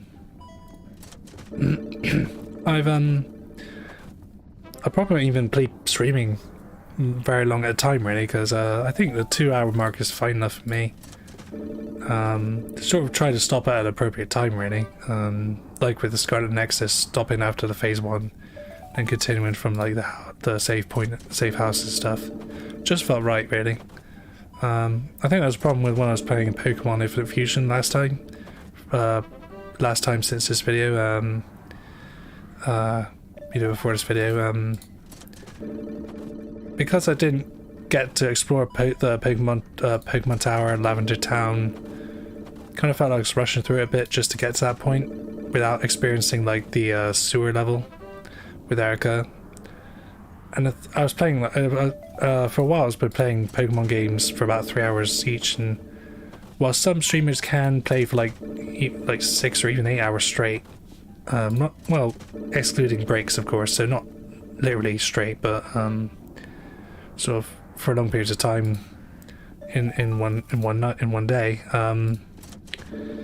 Yeah, 6 or 8 hours a day or something. Then but the thing is, they do this for a living. I'm not doing this for a living yet, anyway. I don't think I ever will, though. Unless I get extremely lucky, which seems to be how a lot of people get, successful these days, out of luck, rather than... Well, I don't know, maybe that's just a pessimistic mindset, I guess. But yeah, haven't really played a lot of video games recently, and streaming's still quite new to me, so 2 or 3 hours seems like the right sort of average, really, for streaming length per day. I have a job as well, and other hobbies, so I want to get that balance. So, and the problem is, if you play a lot of video games, you probably get tired of it after a while, run out of things to say, and so yeah. That's why preferably just at the moment just play like 2 or 3 hours each session, Oh, that's cool. And then maybe work up to longer times when I get more comfortable doing it. So, and you get a knack of things a bit more, and you know, see how it goes. Really, see if streaming is worth continuing, because it's more of on my channel. It's kind of like I kind of like just shifting between styles, see which one works for me. I think at the moment YTPs and reviews seem to be my forte. Like my sort of the two kind of forms of video I enjoy the most. Not only do I enjoy the most, but also like feel most comfortable doing.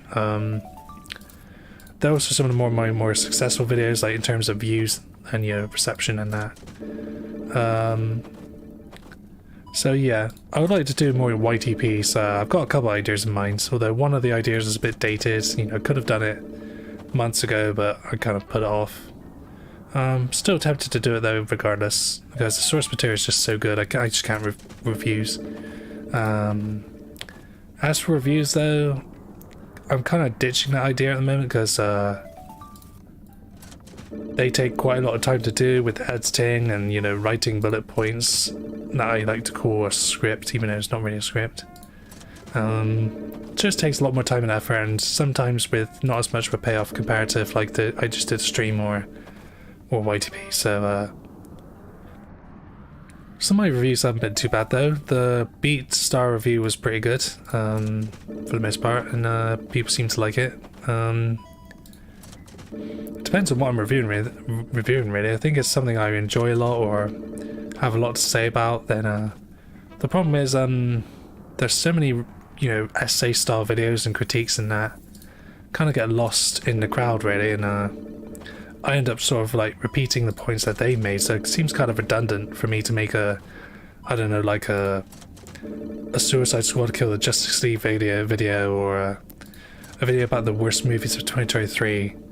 Ideas I've had, but I know that many people have done it already, and it's kind of like, what do I have to say? What kind of new things do I have to say about it that no one else has ever said? And the answer is very little, and I think that's why the Beatstar review worked, because I don't think many people were talking about it, and it was something that got my attention because I used to play Tap Tap Revenge, which is an app that was just like it, just released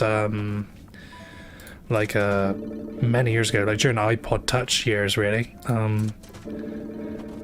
So I felt like I had more room to say stuff that hasn't really been said really, because it was about a game that was new but not many people really talked about. And I think that's another strength, is when I talk about stuff that's obscure or new but not really, because you've got a majority of the audience that are actually interested in those things, or just happen to come across them. So it's when you talk about stuff like popular things like Pokemon and that, unless you already have like an established fan base, or you're tackling a topic that's really like obscure, like top 10 Pokemon that can jump the highest, that kind of shit. Like people have done like most edible Pokemon or like weirdest Pokemon and stuff, and there are already like loads of channels like Watch Mojo and What Culture and Triple Jump that do these kind of videos, like once or like 2 videos a day or some shit like that, and covering all sorts of topics in that, and use the same kind of formula in that. And as said, if they've already talked about this shit, then what have I got to say about it? I mean, they're pretty much saying exactly what I want to say, so that's one of the reasons why I haven't really done many reviews as of recently, because not much to review really, and the stuff I want to review either gets outdated quickly, or people have already said better than I ever could. So yeah, gonna be for a little while doing live streams and maybe do an odd YTP or shit post here and there, but that's it for now really. So see how it goes from here on. Live streaming is just really a way of just getting me to talk a bit more, because I haven't really talked a lot, and as an autistic person, you kind of like have to get into the habit of talking to yourself or just vocalizing your stuff out loud, and And even if you're doing live stream and no one's watching, you can still like just vocalize it and get out of your system, you know. That's the thing with like from what I understand about autism anyways, that, you know, there's kind of those tics, like some people will twitch or stim as it's called, like I do as well. I kind of twitch and get excited whenever my mind's overstimulated, or even something that's excites me, like an idea for you know, a video or something, like it caused me to stim, and also just vocalizing the stuff in my mind, because, you know, there's quite a lot of stuff in my mind. It's just a case of how to express it, and vocalizing it in a video seems to be a not bad way of doing it, and uploading onto YouTube or as like a TikTok, which I've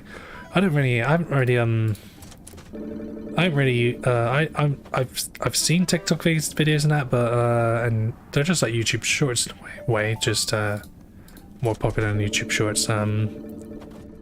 But yeah, what was I gonna say? I haven't got a TikTok account. I don't post stuff on TikTok. It's probably an easy and quick way to you know, get attention and, you know, present something like a talent or something, but I don't know about it yet. If I did, I'd probably just stick to YouTube Shorts instead, because I'm just so comfortable with using YouTube compared to like Instagram and TikTok, and I even had like I think I still got one, a Daily Motion account, but there's hardly anything there. I think I just used it to upload a stop motion claymation video that I did at school many years ago for a museum, and that's it, literally. Yeah, that's the only video on there, I think, just so I can submit it for an interview or something. Daily Motion's alright, but as I said, I'm just more comfortable with YouTube, with like how you know, just more comfortable with the interface. I've been with it for longer than Daily Motion or Instagram and stuff, so yeah, if I had to choose, it would be YouTube Shorts over TikTok. I know I could technically do both, but it seems kind of redundant to post the same video. Oh, new skin, at least. Cool. Let's see, almost there. Oh, just need one more lid. Cool. Fingers crossed we get it soon. I guess I could do both TikTok and YouTube Shorts, but I don't know.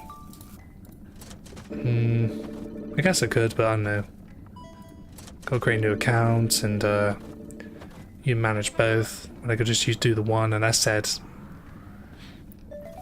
YouTube is just the social media platform of choice.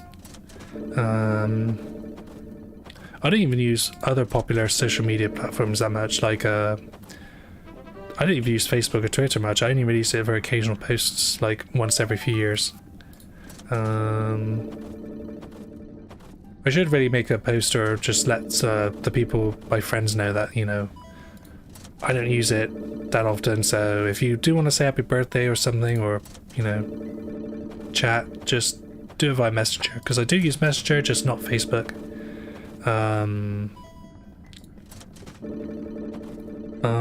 But yeah, I do have a T-shirts Facebook account.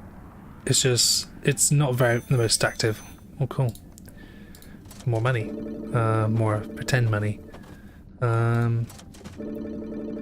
So yeah, YouTube's the only one I really use regularly. Everything else I don't really care for that much.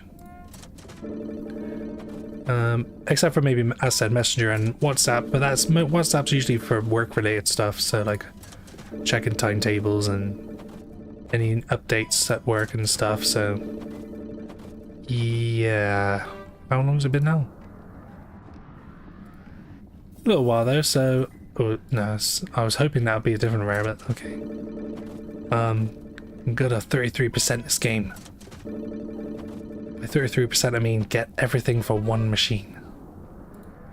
Or I might just keep going until I've just had enough, which should be any moment now, really. Yucky O'Reilly. I'm starting to miss shooting hoops now, jeez. Just look at that number on the screen. I could ask someone to just click the spin button whilst I browse the internet or something, or play something else, I guess.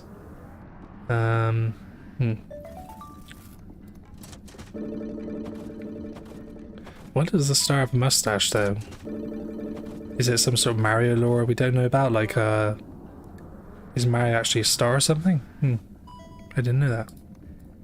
Well, I mean, if Mario could be like an elephant or a ghost or a bumblebee or something, or surely, you know, you could be a star or a anal bead or something. With Mario, anything's possible.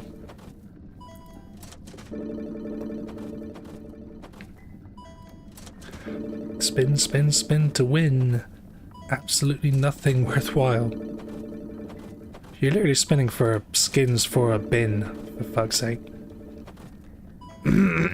Growl, yay. Ugh. We don't want a common, we want a rare. So there's the key still. Almost halfway through the collection now, so that's something. Just need a rare. And the others. Yeah, fuck you, yeah, we get the picture. The picture of someone flipping us off. I do like the, when it comes to flipping, you know, flipping the bird, as they say, the middle finger. There's one way I like, you know, the way it's done. I like the version where, you know, you poke your thumb out and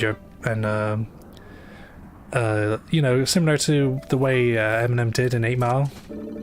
I think he does it like in his other stuff as well, but for some reason I remember him doing that in the 8 Mile movie. That's a pretty cool way of flipping a bird, and when I do use my middle finger that way, it usually went that way because I don't know, it just makes your fist look bigger and is more intimidating, and I don't know, it just looks cool.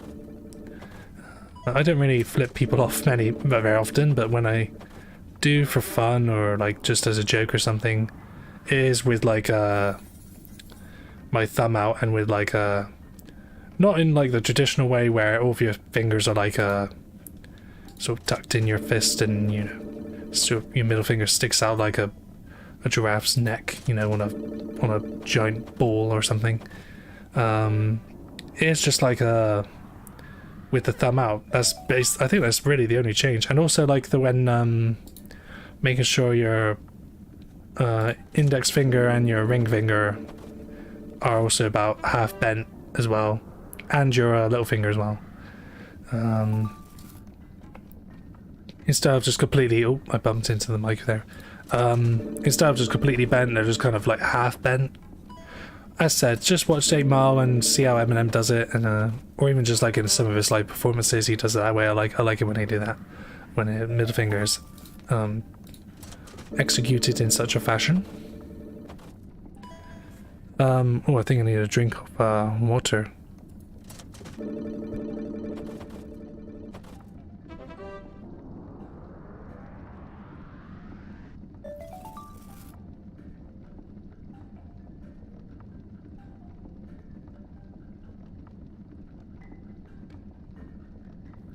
There we go, squeeze me. I could have probably just pressed the spin button whilst I was drinking, but you know, that old stereotype of, you know, men can't multitask, I guess.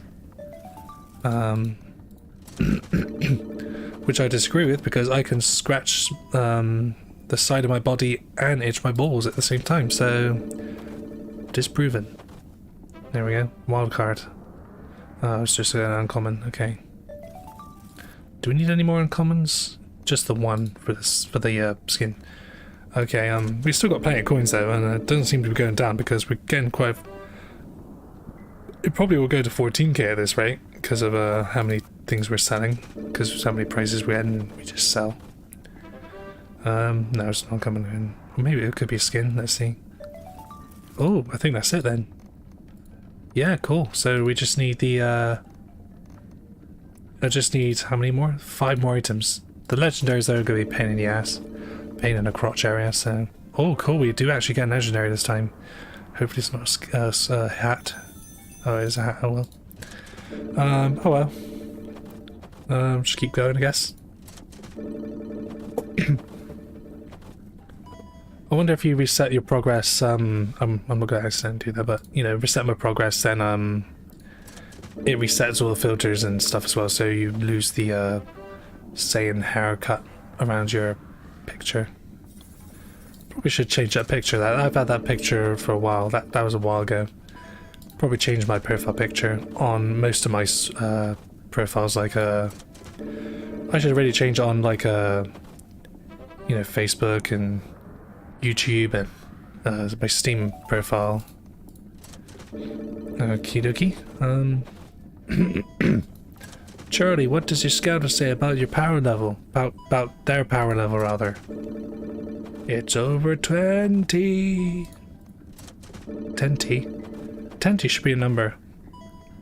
Maybe that's what 20 was originally called, but they went, sounds too similar to 10. Let's just call it 20, rather.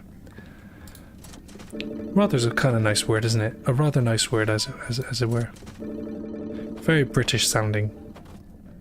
Appropriate, because I am British. From the great land of Britain. There we go. No, not helpful.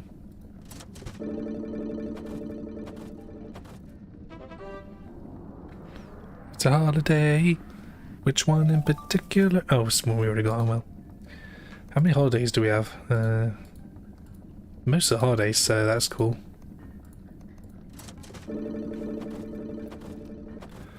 Yeah. Kind of expect that now. If there's like 2 legendary symbols, chances are very high that it's going to give us the big fuck you.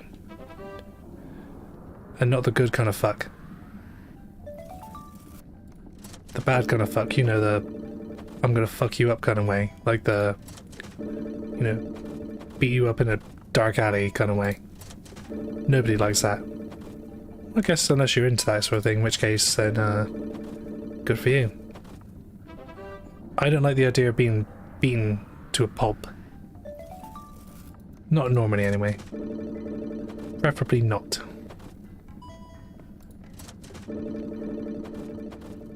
So, I don't think they've made a third game. There's not really much else you could do with this concept. As said, surprisingly, there's even a sequel to the I Can't Believe It's Not Gambling.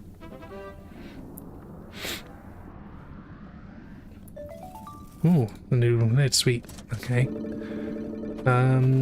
Alrighty. Keep going. As said, if I was getting paid to play this game, absolutely. Like, even if it's for like below minimum wage, I'd still be like, hey, some people have to work really hard to earn money, and you know, if I don't have to, and all I have to do is just play the same game over and over again, then I mean, that's what speedrunners do, right? Some people speedrun like for a career and or like for a reasonable living, and that's just by playing the same game over and over again and trying to improve the times and stuff. Well, that's not all speedrunners though, that's just the ones that are super popular and talented and stuff. Like Zallard. I do like Zallard's punch out. Is it Zallard? Zallard 1, I think his name is. His punch out playthroughs are pretty fun because he runs them in different ways. He speedruns Super Punch Out and the Wii version, and he even does the Punch Out playthroughs blindfolded sometimes. That's just insane. Does it just by sound alone. I think one of the newer ones was Zallard and somebody else were playing Punch Out blindfolded, both of them, and seeing which one gets the best time. So that there's a blindfolded Punch Out race. That's pretty cool. I'm just waiting for a day where someone just does a playthrough of a game like that, blindfolded and with their ears covered and, you know, with their feet. That'd be extremely impressive. But unfortunately, you know, all humans have their limits, so I'm not sure if that will ever be that will ever happen. Maybe that'll be asking perhaps maybe a bit too much from us.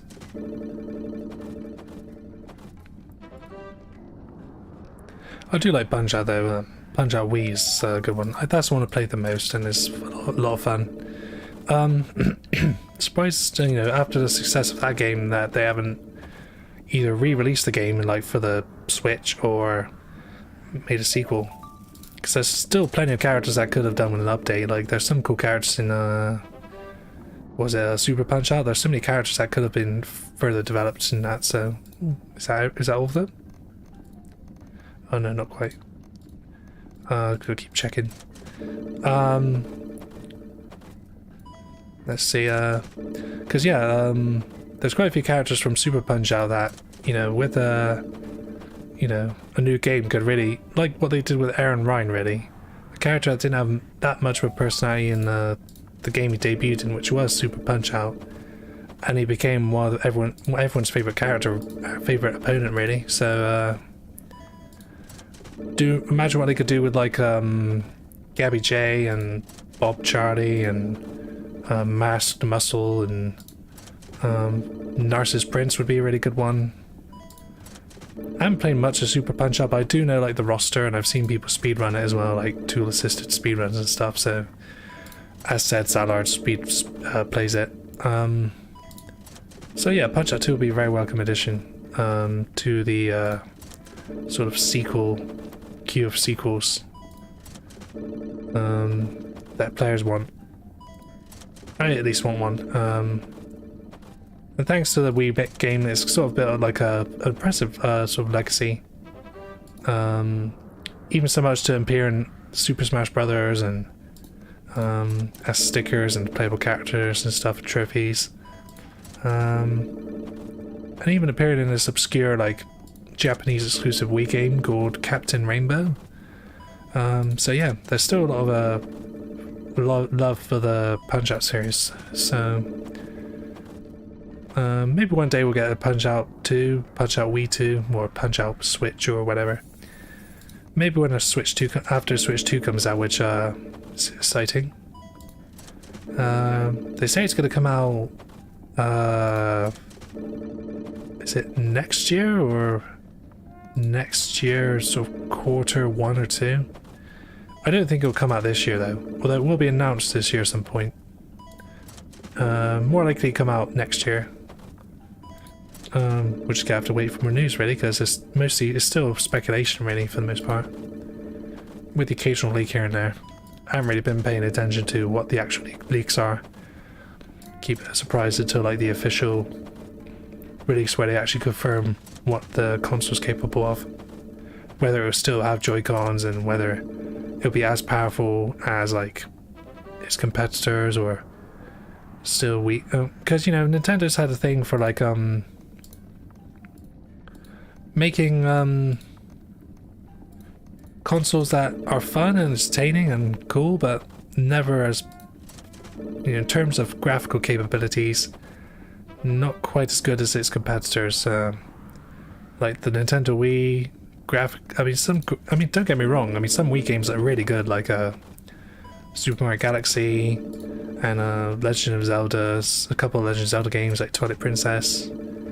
But when compared to what like the Xbox One and PS4 could do, the Wii was...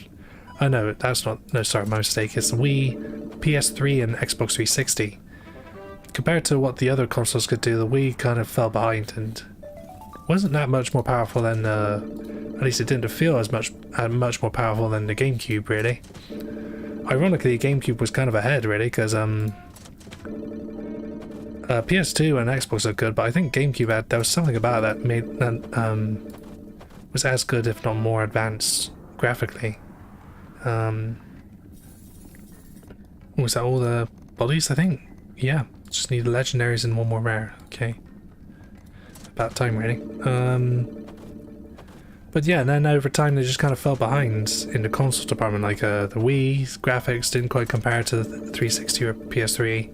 Because they focus more on accessibility and, you know, with the motion controls and such, and a more fun part of that kind of family-friendly fun kind of aspect of video games. And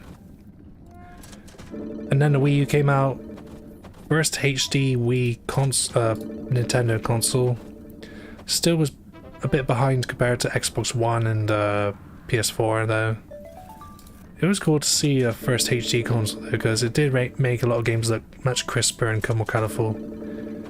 And then the Switch is, in terms of processing, just like an advanced mobile phone really, with some Joy-Con motion controls that's shaped like a tablet. So yet again, some Switch games look really good. Like I think Mario Odyssey still looks good even after all these years, and you know, Breath of the Wild, and but as said, yet again, Sony and Microsoft still beat it when it comes to sheer processing power. So I don't think we need any more epics, do we? I don't think so. No, we've already got all the epics. So yeah, just needs just a handful more, or a very big handful more. I do love the Nintendo consoles though. Wii being so nostalgic to me, and I said Mario Galaxy and the Wii series, and Twilight Princess. Even though I actually played the Wii version, they're very similar. Just the Wii version's higher fidelity and a couple quite life improvements here and there. Nah, just a hunk of junk. Let's smelt it for liquid metal or something on it. We don't need that.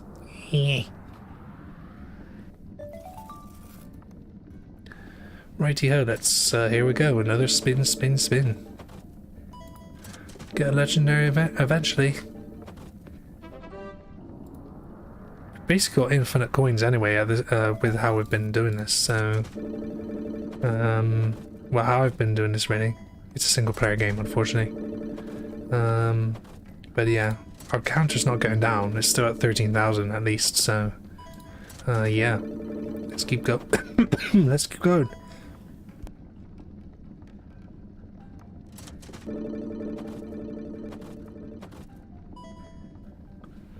I think there's some achievements for completing a collection of a tier, so might as well finish the job. It just certainly is feeling like a job at this point.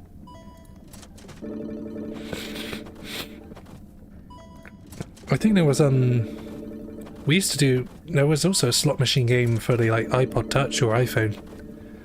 I think it was, you had to pay like, I think you also had to pay for it, but at least you didn't have microtransactions and you didn't have to pay extra and stuff for it, so that was something, I suppose. I'm not sure it's compatible with newer devices, so that was a long time ago. Oh, squeeze me, sorry. Ugh.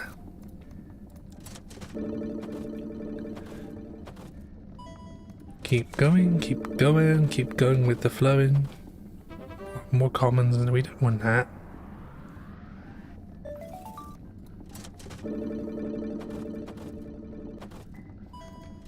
Seems to be channeling the NBA 2K style of earning new items and such. I remember like a few years ago when people watched like the trailers for like, you know, the slot machines in NBA games, and I think it might have been 2K21 or something, I don't know. It wasn't too long ago, but it was definitely at the time where that sort of monetization and, you know, slot machine gacha things were getting ever more common in console gaming. It was an NBA game too, like a basketball game, and there were slot machines which, you know, determined like what rewards you got, and there's like it was a pretty hilarious trailer because I assume he's like a basketball player. I don't know my basketball players very well, like Michael Jordan, Shaquille O'Neal, and that's about it, and others I suppose, and Scott Pippen of course. Who's the other popular one? Doesn't ring a bell. I can't remember his name. LeBron James, that's one, yeah. That's about it. But yeah, in that basketball video game, they had these slot machines. That's like, wait, what the fuck? Why slot machines? Are basketball and slot machines related somehow? There was a trailer for it where they showed off this quote-unquote feature, and there was like a screen at the top showing a basketball player playing it, and it's supposed to be like, oh, he's getting all excited about the slot machine, and he does this weird head thing. Angry Joe did a review of the trailer, and it's actually pretty hilarious, and it pretty much perfectly, you know, shows like, responds to it in the way I would have responded to it, like, what the fuck? Really? He was so rehearsed, and he was such a bad actor. I mean, he's a basketball player. They're not really known for being great actors. Not many of them are, from what I've gathered and what I've seen in the past. But yeah, it was just kind of funny, like, how rehearsed it was, and like, this was supposed to be a really cool mechanic, which actually ended up backfiring, and people weren't happy about it. And as I said, the Angry Joe video is pretty funny when he responds to it. That was a while ago though, but still. About Sato's atom bomb in the middle of a desert, really.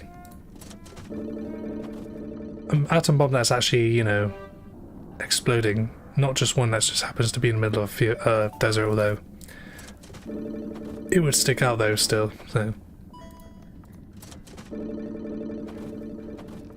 I'm kind of glad that the hell filter's on, because, you know, at least it makes things look more animated.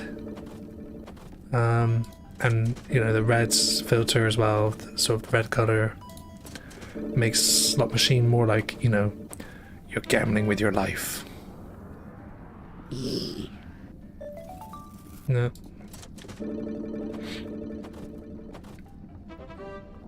Okay, no, wasn't that the exact same one we had earlier?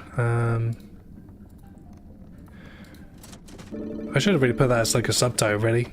Won't stop until I get everything. 100% completion. Nah, I'm not gonna go back to play this, because I think I've experienced everything I can experience from this game.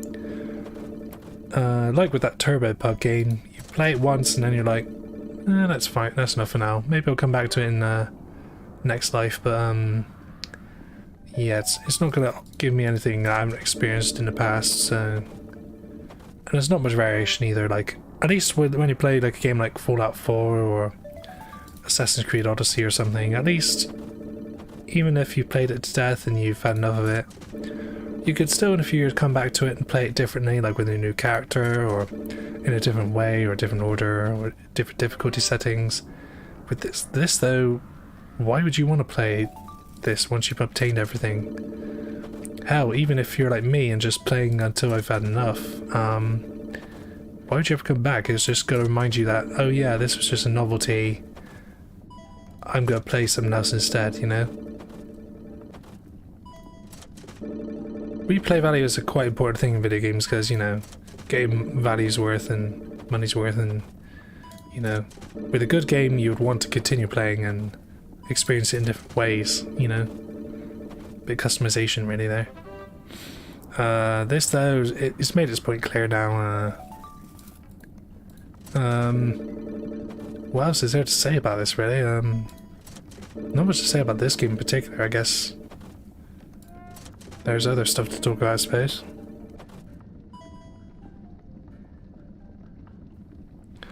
Like kaiju fishing, what the, so is that just gonna be like Sega bass fishing just with Godzilla, I guess? Ooh, cool, legendaries. This is gonna be something brand spanking new. Hey! So close, just 2 more of these and 2 more the holiday ones to go, so you're almost there. We could probably just play the tier 2 basketball as well to see what that's like, if it's any easier than the tier 3 one. It's probably not going to be too much difference, it's probably just going to move side to side instead of up and forward and backward, or in a circle, or like half circle.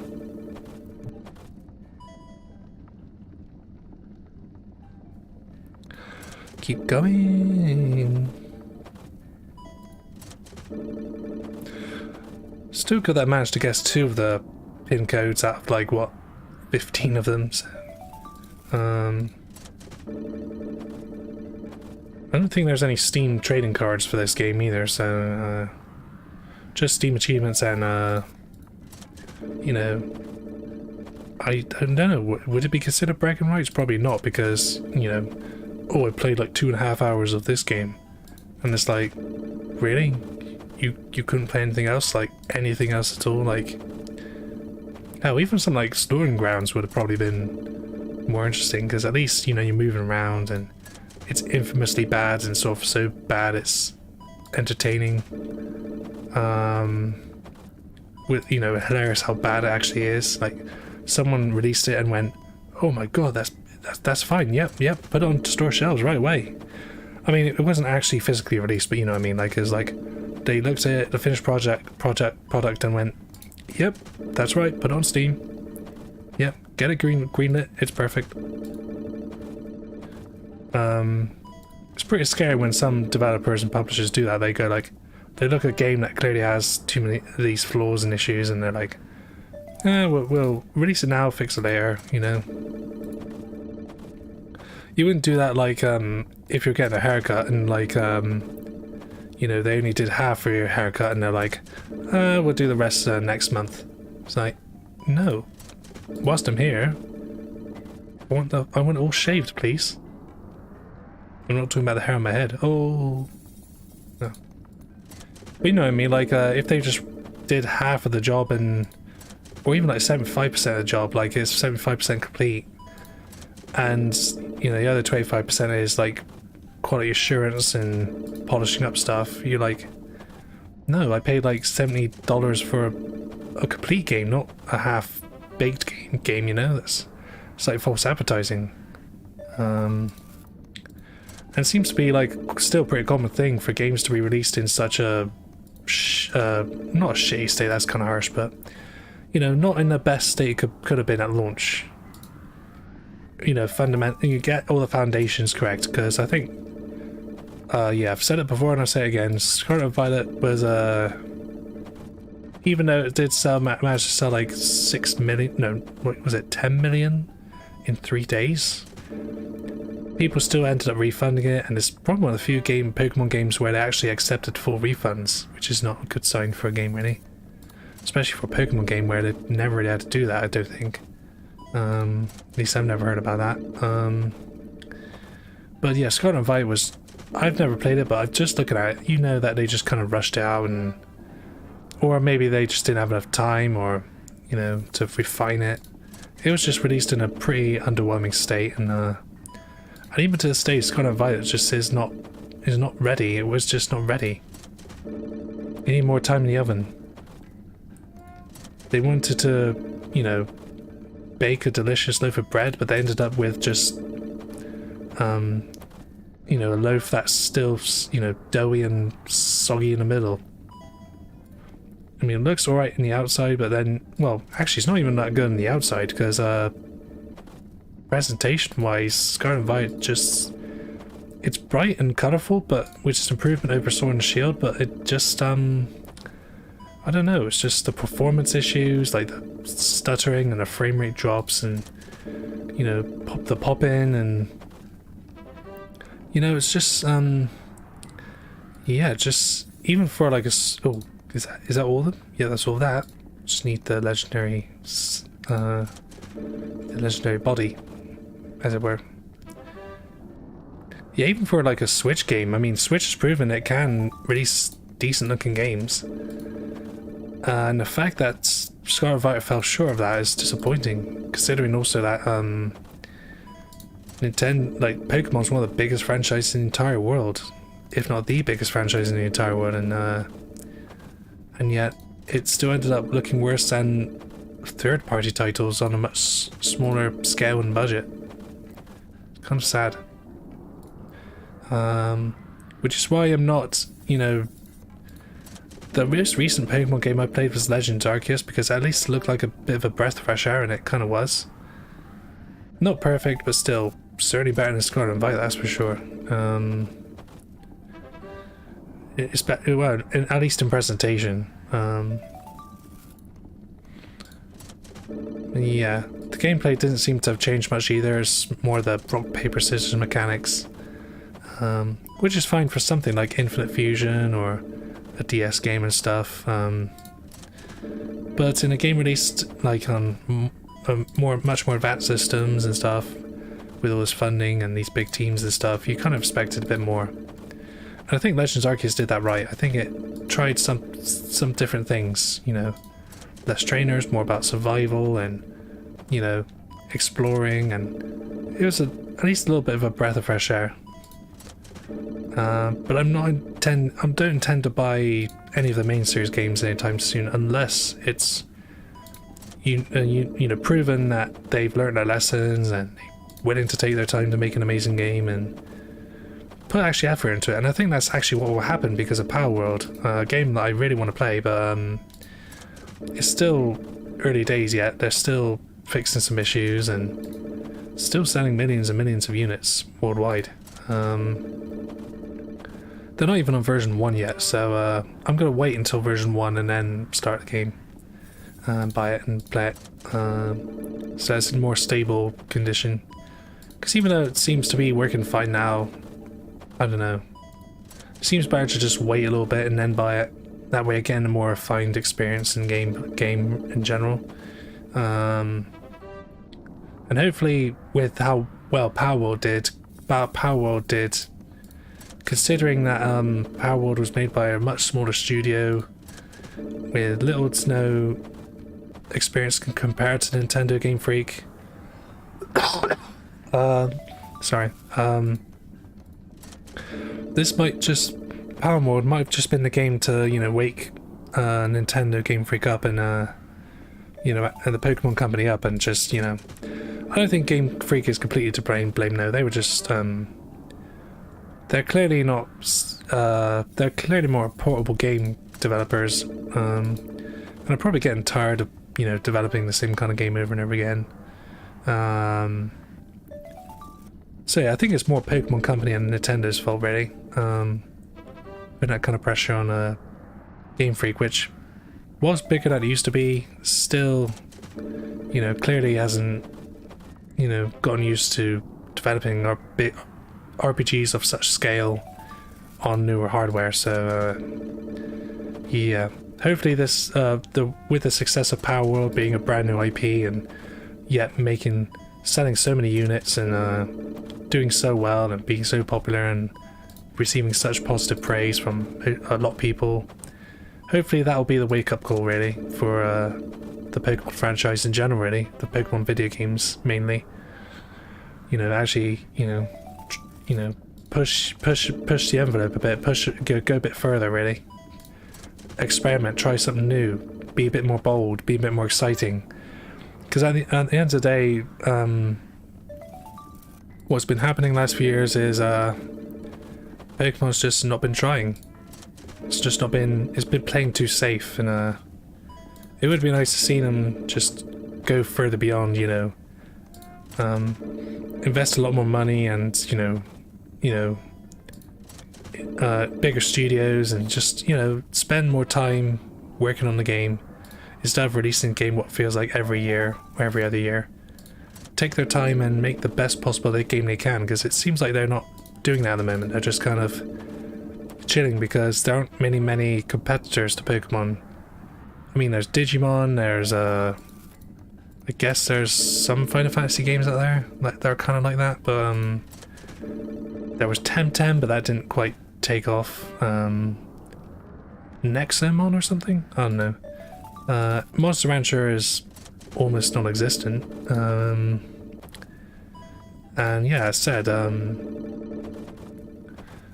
when companies try to emulate what Pokemon do, but with their own little spin in that, yeah, they very rarely even come close to the success of the Pokemon RPGs, which is why, you know, Pokemon have gotten, I don't want to say lazy because that's kind of harsh, so I don't think they've gotten lazy. I think they've just gone complacent, you know. They just, if that's the right word, you know, they just kind of said to themselves, well, you know, we're doing well, nobody else is, so, you know, no competition, so, you know, just keep doing what we're doing, because that seems to be working, you know? Well, it doesn't matter how hard we try, we just make a passable game and then just make the money. That's it. That's at least how it feels. That's what I get from like how Pokemon games have been doing the last few years. It does feel like they're just like, no competition, no bother, just make an okay game and make lots of money, and that's that, you know, everyone's happy. But I think now people are realizing what they could be having thanks to Power World. And even like with Digimon's World, Cyber Sleuth, I think that's what it's called. You know, they're looking at those and they're kind of, hopefully they'll gradually realize, you know, what they could be doing instead of what they are actually doing now. And see why Power World worked and Scarlet and Violet didn't work as well upon release. Fingers crossed that actually is what happens, but I don't know. Part of me feels like they're just gonna make another Scarlet and Violet and, you know, a game that's incomplete, you know, doesn't perform very well as it should, and stick to their guns really, rather than try something new and exciting. I mean, Power World wasn't, I mean, but many articles in that say like it's a combination of Pokemon and Arc, and I can see where they're coming from. I played a little bit of Arc and quite a bit of Pokemon, so I see the resemblances. As said though, it's like Power World just did everything better, and like gameplay wise, that's it. I just realized that's it. We got absolutely everything now. Actually, got an achievement to prove it as well. The only thing we're missing is the holiday skin, so we'll just re-roll a bit more to get that one left, and then I might leave it at that really, because but going doing this all over again with the others, not much of a reason really. It's just gonna be similar. I imagine the skin's gonna be similar anyway, so I think I've spent as much time as I need to on this, so yeah, just to get one more holiday skin. But yeah, as I was saying, yeah, Power just did a lot of things better, like the character animations, unique animations, flying Pokemon, and yeah, we had more choice for flying and riding Pokemon. Just more of a that's the same one we already had. Sort of allowed you to be a bit more ambiguous with, like, you know, because what I mean by that is like you know how Pokemon is like, oh, you're always the good guy and there's always this evil team in there, but in Power World you could decide to be you know, the best sorry. You could decide like whether to be like the best and nicest pal raiser in the world, or be an asshole and treat them like slaves and stuff, and you know, there was this sort of karmic options there, if that's the right word. Is karmic even a word? You know, there's a bit of karma involved, like you could be an asshole or a virtuous person and raise the pals however you want and treat people however you want. Allowed that great amount of freedom that was kind of lacking in Pokemon, because you're always the good kid. There was no option to join like Team Rocket, for example, or there wasn't really many downsides to treating your Pokemon like shit. They're I guess the only real downside is they're less likely to obey your orders, and you know, that's about it really. But you know, like not any like major decisions like that affect your story, because I think that's what's great about RPGs. Like a lot of RPGs I like Fallout and Deus Ex, they give you so many choices and options, leading to much more replay value and you know, what's the word, agency. And Pokemon's really a franchise that could really benefit from giving a player more agency, like choices. It can still be like family friendly and stuff, and that's just, you know, it's always been quite linear RPG really. You complete things in a certain order to beat the Elite Four at the end, really. Power would kind of shake that up a bit by like being Pokemon but with guns, but also like giving players more options, like with how they treat their pals, how they go about their adventures, whether they build houses and jacuzzis or factories and sweatshops, you know, that kind of stuff. Feels like a more mature Pokemon, really, and just because of those things, really. And if they made a Pokemon game where you can actually become a Team Rocket grunt, I think a lot of attention, there'll be a lot of positive attention to that, because something we've almost never, I don't think we've ever seen before, I don't think. Maybe there's some obscure game or like an older game that allowed you to, or even like a fan-made game that allows you to do that. In fact, I think there are quite a few fan-made Pokemon games that allow you to play as the bad guy or something, but not official game anyway. That'd be kind of cool.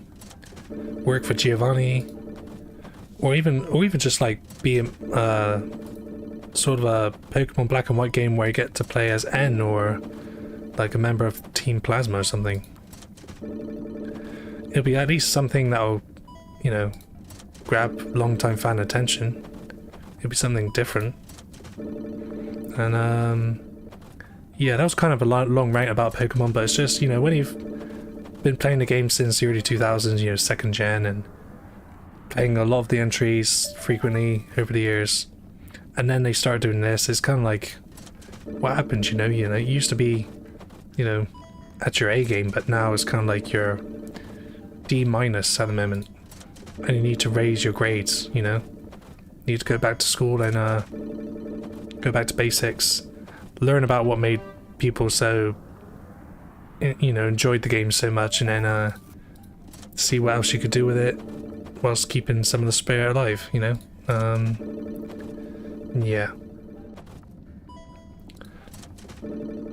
Or even just remaster Scarlet and Violet so that they fix all the issues, like the frame rate drops, and improve the textures and such. Kind of like what they did with like some of the remasters of the Legend of Zelda games. Oh, squeeze me. Oh, is this the last one? Hopefully. No, it's not. Oh wait, hang on. There it is. I was worried there. I was like, whoa, what the fuck? The skin's disappeared? What the fuck? Just the one skin. Give me some skin. No skin? Okay, fine. No skin, and I'll keep on spinning. Alright, as said, I'll probably just get the holiday skin and then say goodbye to this game, because yeah, repetitive is an understatement. So yeah. At least this game's not too demanding of your, like, you know, senses, and you know, it's not overstimulating and not too action-packed. It's just makes it easier to talk, you know. I do prefer playing games on stream where the games aren't as intense. Scarlet Nexus might be my limit, I don't know. I can't imagine myself playing many first-person shooters on stream, because especially like the more competitive games like Apex or Overwatch.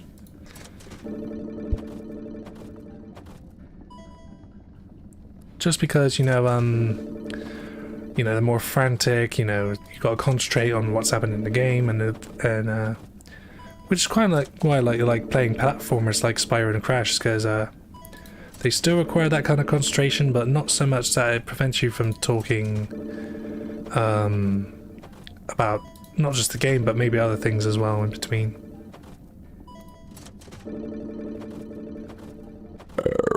Oh, squeeze me, I should have muted the mic, but whatever. Just felt like doing a frog impression of a frog, really. Yeah, fuck you, whatever. Still, I like Pokemon now, and that's why I'm playing Pokemon Infinite Fusion, because just to relive the nostalgia of playing, you know, the DS games.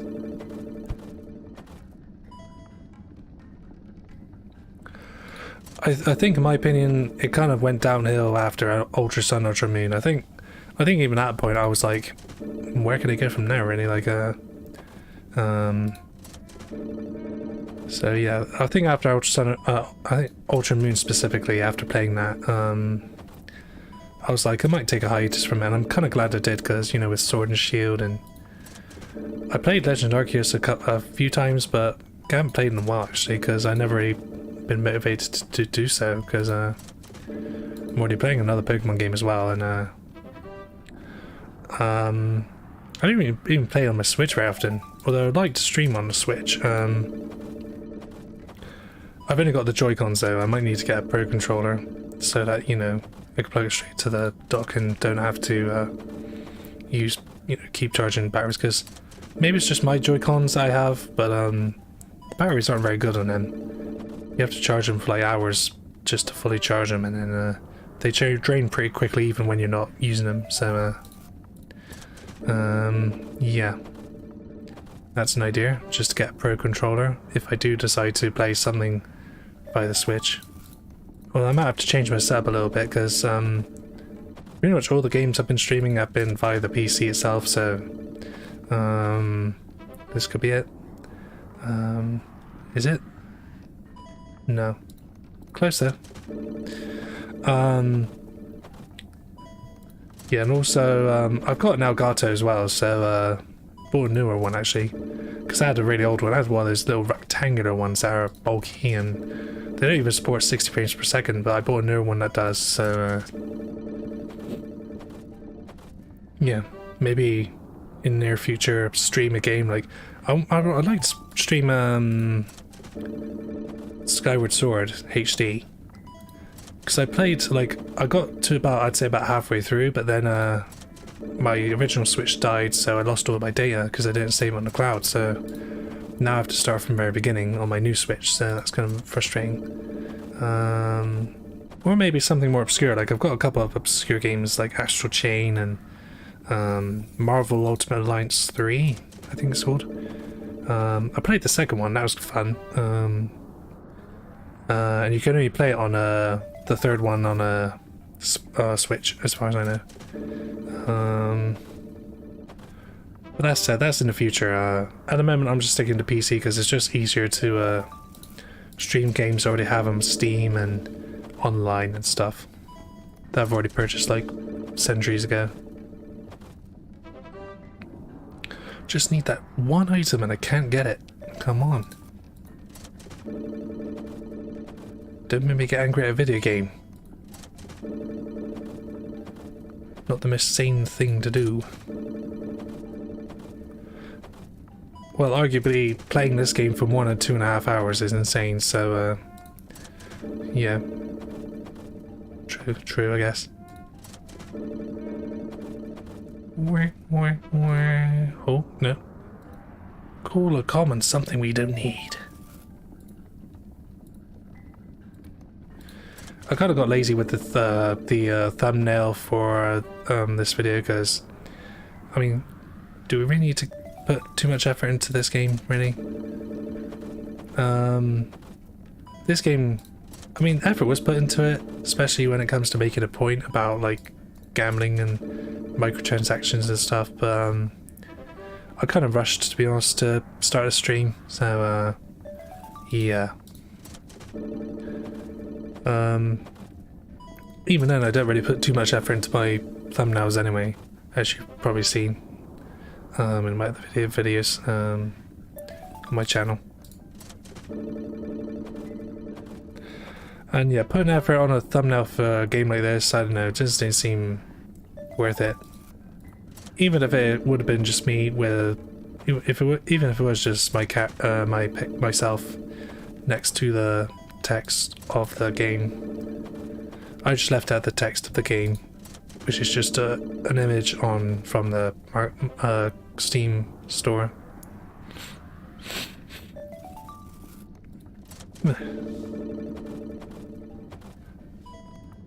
I'm not sure if we're ever going to get this holiday one now, because even though we've had a few holiday wins, they've all been items we already have. There's only like 8 items as well, so...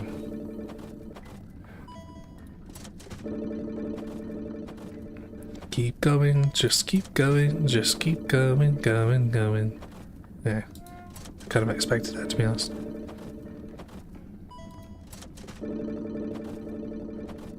Competently made game though, runs okay.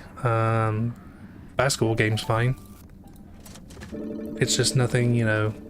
Well, it doesn't need to be that elaborate, does it? Because it's basically a fuck you to all those you know, games that use such greedy and manipulative tactics to get more money from you than you've already spent. And even if the game was free, the amount they tend to ask for is just ridiculous sometimes. Like the infamous, like even early DLC, like the horse armor from Oblivion. I've never bought it, but I've heard of it and how expensive it was just for an aesthetic change. But yeah, just search like top 10 worst microtransactions in video games and you've got like 5 million results. Because it's so easy to find now. With how oversaturated these kind of games, the amount of games there are, it's so oversaturated with these kind of games. The kind of games with microtransactions, the loot boxes, I mean, not like this specific game in particular, don't make that clear. Because as I said, not a bad game, just, I mean, what else is there to say, really? It's fulfilled its purpose, you know? It's made its point very clear and made a joke of it in the process, so yeah.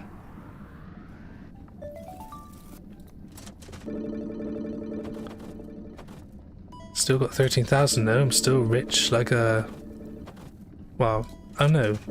Are bitches known for being rich? I guess. Bitch is kind of a very general though term though, like you know.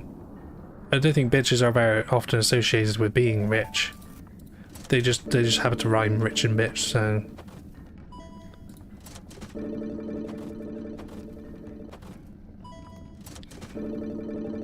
She's my cherry pie.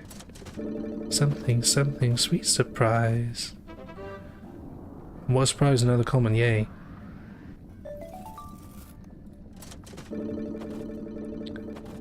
I think this game will actually put me off from playing one-offs. I gotta make sure I pick better one-offs than you know, this one. It was more, I thought it was gonna be more hilarious than this. I mean, it's funny, it's entertaining in like how it's obvious its messages, like how manipulative and money grabbing some games can be. But I've pretty much exhausted it by now, so yeah. It's not like Sonic 06 where there's like a new cutscene every few minutes and each one's funnier than the last and the gameplay is all buggy and glitches and shit, you know. Yeah, as said, I'll be a bit better next time when it comes to picking games to play one time and one time only.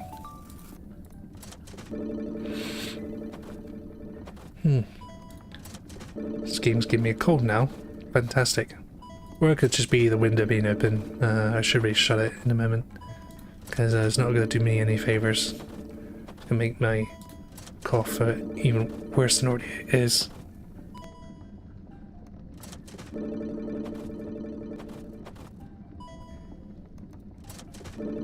I think there's streamers that, some streamers out there that do streams like this where they just, you know, like, you know, play like these virtual slot machines and, you know, it's not Peggle, is it Peggle? Pachinko sort of machines. So yeah, this is kind of like a joke version of that, really, so... No. Damn it. It's close, so close. Just when you thought you get the last holiday one, it's the same one. Damn it. Why is it so tough to get the last one? Doesn't seem like our odds are changing. Another rare, cool. More money, please. I don't think you get anything from completing the holiday ones, like an achievement or anything, but or whatever. No, same one again. Seems like we're getting holiday ones a bit more often now, so maybe the odds are changing slightly.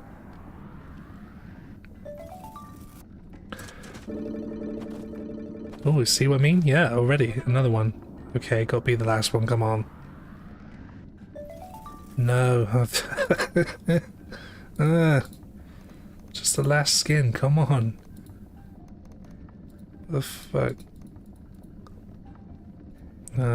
This one. Oh, we can change it. I was worried that we weren't going to be able to change it. You gotta have the skins, both skin versions on. Okay, both skins on. Wonder how you could take that out of context. Have both skins on.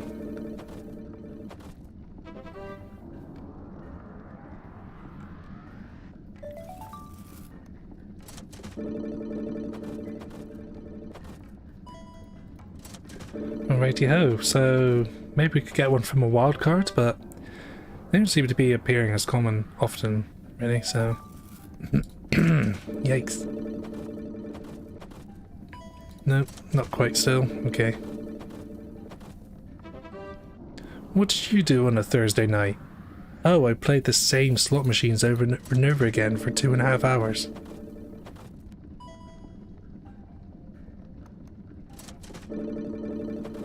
Sounds very exciting. Not really. Just an excuse, you know, just something visual to have on the screen whilst I waffle on about topics. All sorts of topics. No, not quite. Closer though, at least it was a skin and not a hat. Why are they called hats? Shouldn't they be called lids?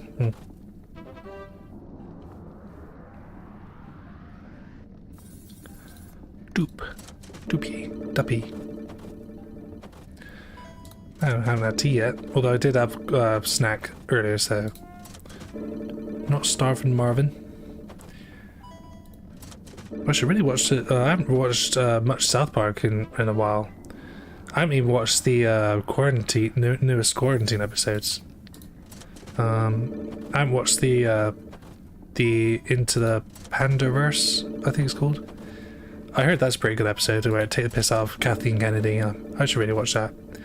Keep forgetting to.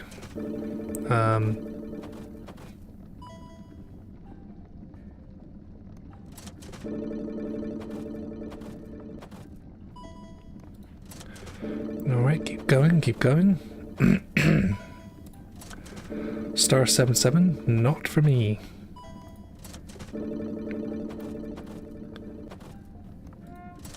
Yeah, we know, fuck you. That's pretty much what people who are responsible for the slot machines are pretty much saying, fuck you. Give me money.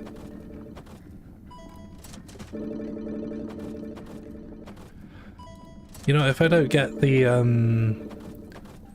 last holiday skin in like 13,000 rolls, I'm gonna just quit.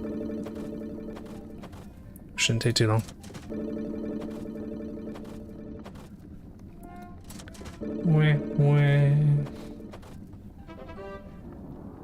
Oh cool, we got an uncommon, which we already have all of, so... Should really stretch my legs as well.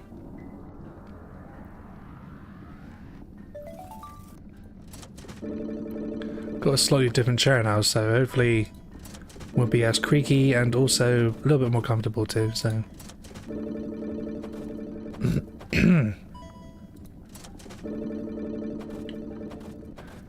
You know, crikey. Yeah, this video, this stream probably would have finished a while ago if it wasn't for the holiday expansion, holiday update, whatever they call it, COVID-19 update, whatever. Yeah,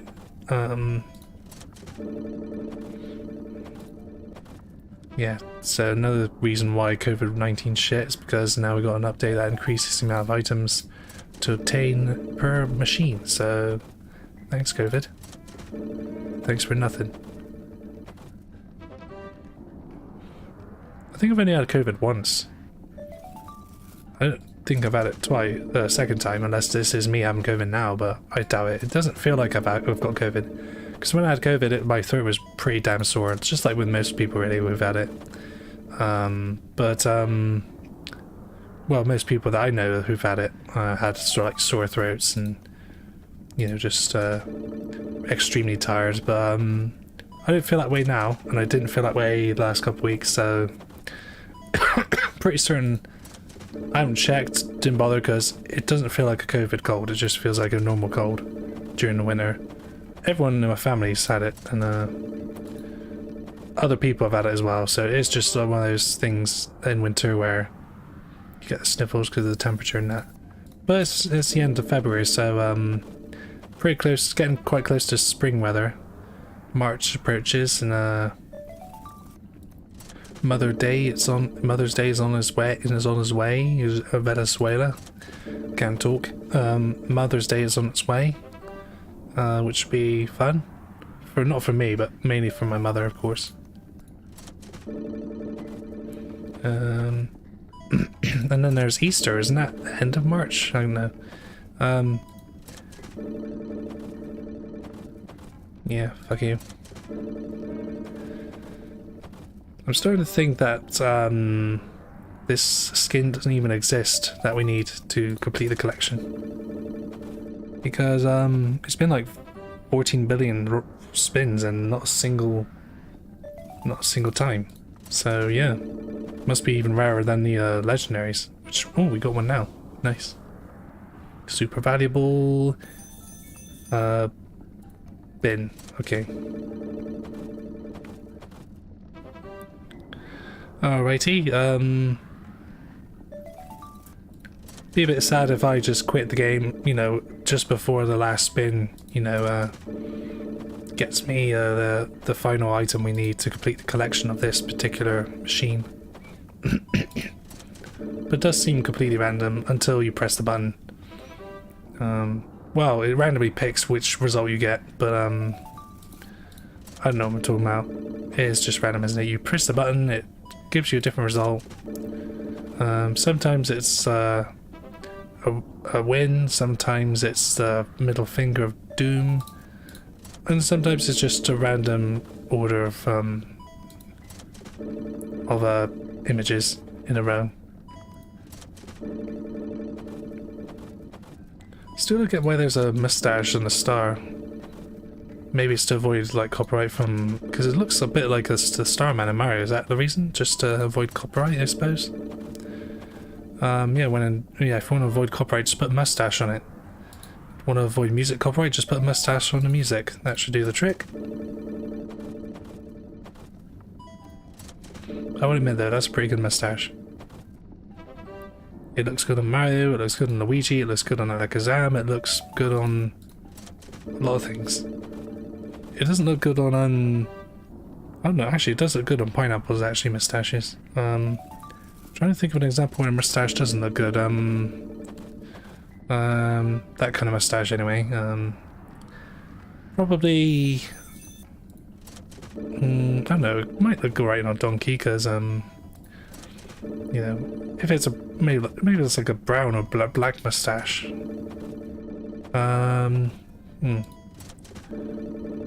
Maybe mustache wouldn't look good on a dolphin because, you know, I don't know, it just looks kind of odd with the slippery texture of their, you know, bodies, and I don't know, it just doesn't really fit. Of course it would work well on seals though, sea lions, because they've already kind of have, you know, mustaches, you know, whiskers kind of look like a mustache. So yeah, but something like a dolphin or maybe just like a fish. Although, you know, mustaches, I think there's like some those talking basses that have mustaches, so that kind of, and for some reason that kind of works, probably because, you know, the talking basses don't have like a, you know, talking basses are not like very slimy or slippery, they're just kind of plastic. Sort of like a matte finish, more like a gloss finish. Or at least the gloss finish is a bit subtle compared to like an actual fish's texture, you know, being more reflective and slimy looking. So maybe on a live fish, but not so much on a talking, one of those talking, electronic talking singing basses that you hang on the wall that you could get from like novelty shops. They look adorable on like small little creatures like guinea pigs and rats. Yeah, I guess it is just mainly like some like dolphins or fish I think would look a bit odd. Not too bad, just look a bit odd. Most things look bad with mustache. of that particular style.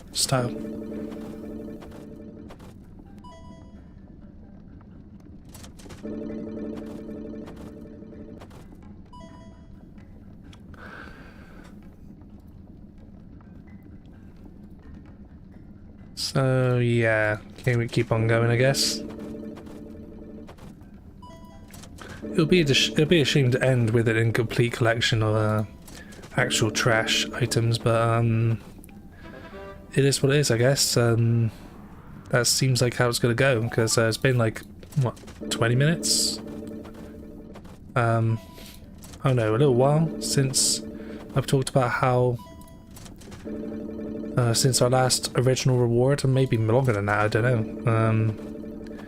So yeah, not gonna get much milk from this cow because we've milked dry.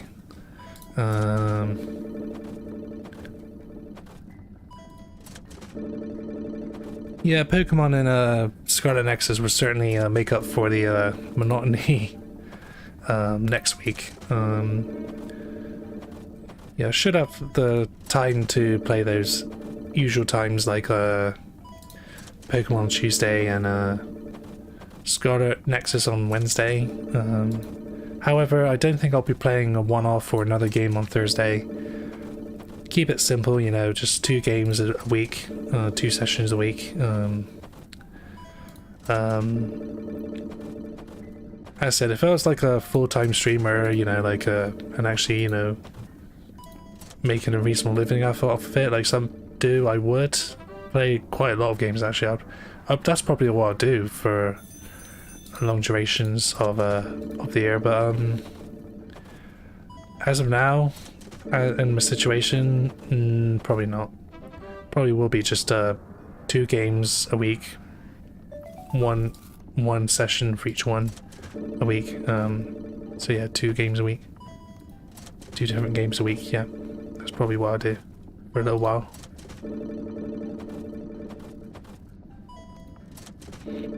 And yeah, as I said, YTPs are still on the table. Really, I'm tempted to do one based on a certain controversial train gossiper. I don't know if she is, but you probably guessed already from just that hint alone. Is pretty easy. In fact, you probably have. Yep, you certainly have. Bit outdated, but you know, as I said, I wanted to do one like that for a while, and you know, just trying to think of like the kind of jokes I could do just from my memory, and how I could splice sentences together, just, you know, even just, you know, from memory, without actually watching or referencing the original video. And then I guess there's a problem with, like, if, you know, someone watches it and they inform her, or even she watches it, which is highly unlikely, but if there's a small chance that happens, then and they remove or it gets striked or something, that's a bit of a risk as well. So at the end of the day, though, same one. At the end of the day, no, it's not meant to be taken seriously, these YTPs. They're just jokes, you know, stupid, idiotic jokes that aren't not meant to be taken seriously. Even more darker, explicit humor is just jokes, not meant to be taken seriously.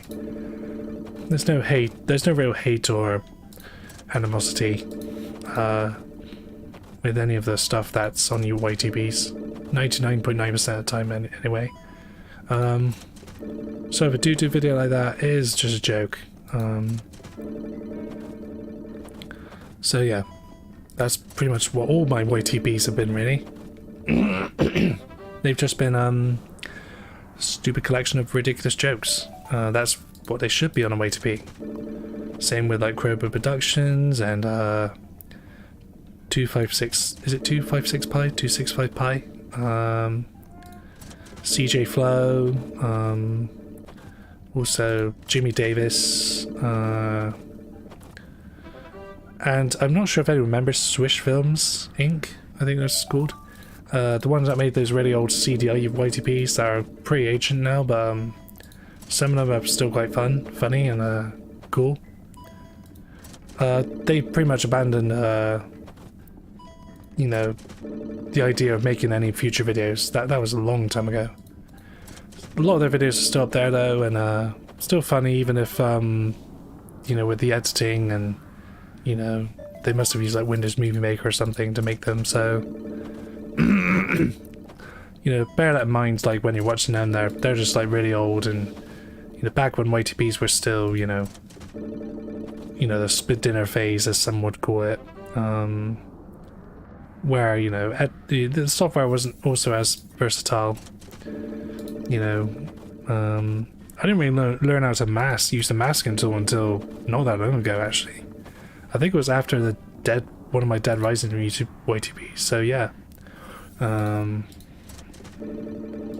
So yeah, what I actually ended up doing in one of my YTPs was just sort of cropping all the stuff around a person's face and then just pop it over another character's face and then screenshot it. I didn't actually mask the image over the character's face, like what I can do now and what other people have been able to do for a while. So it looked pretty dated, and I've also been tempted to remaster some of my older videos, in particular the Dead Rising YTPs, because some of them I think I could do a lot better job with. You know, some of them contain some pretty old references, like to Ron Standard Jr., Gamer Pro person. That video no longer exists, I think. I've tried looking it up a while ago and couldn't find it at all, so yeah, that was pretty dated.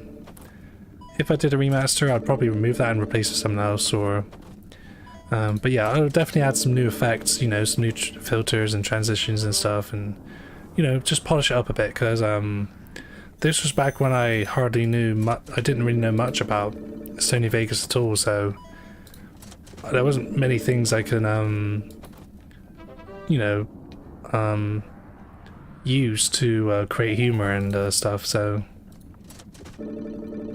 what I had to do was like just do what I you know, use the techniques I knew how to use, and back then I didn't really know much about Sony Vegas. So, and now that I've used Sony Vegas for a while and I've learned how to stuff like masking and tweening and layering and, you know, basically a lot more stuff than I used to, I think my YTPs will be a lot more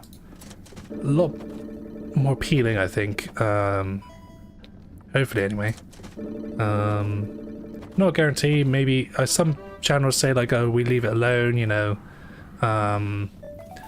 You know, that's the past. Move on, create new content. But I don't know. Some videos I look and go, they're good, but I think I could do them better now. Now that I've learned a lot more about how to use the editing software, and you know, how some settings that make the video look a bit nicer, you know, whilst retaining a lot of the jokes and, you know, stuff that made those videos at least watchable to some. There's still some of my most viewed videos on my channel, so yeah, Dead Rising YTP would also be pretty cool to the same one again. What the fuck? So yeah, that's also on the table really. Sometime like don't know when, but make another Dead Rising YTP. Whether it be a new one or just as I said, a remaster. You know what? I'm gonna give up on getting the last one. It says 3030 trash, so that's good enough for me.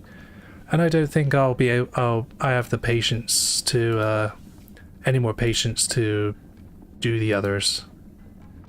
This is not gonna be a multi-parter. This is just a one-off. So after this, I'm gonna delete the game and move on and reconsider my decisions as to like what games to play as one-offs. I probably won't play a one-off next week. I'll just play the main series games, you know, Pokemon, Infinite Fusion, and Scarlet Nexus, which both games I'm having fun with. So yeah, I'm gonna leave it at that really and say, yay, I've got 30 out of 30. That's good enough for me. And at least half of all the items. So yeah, not much to say really about this game really. So yeah, that's pretty much it. So I'm gonna quit, and yeah, next week I will post a community post on my channel. I'll post a message just reminding myself mainly, and also others, about when I plan to stream next week.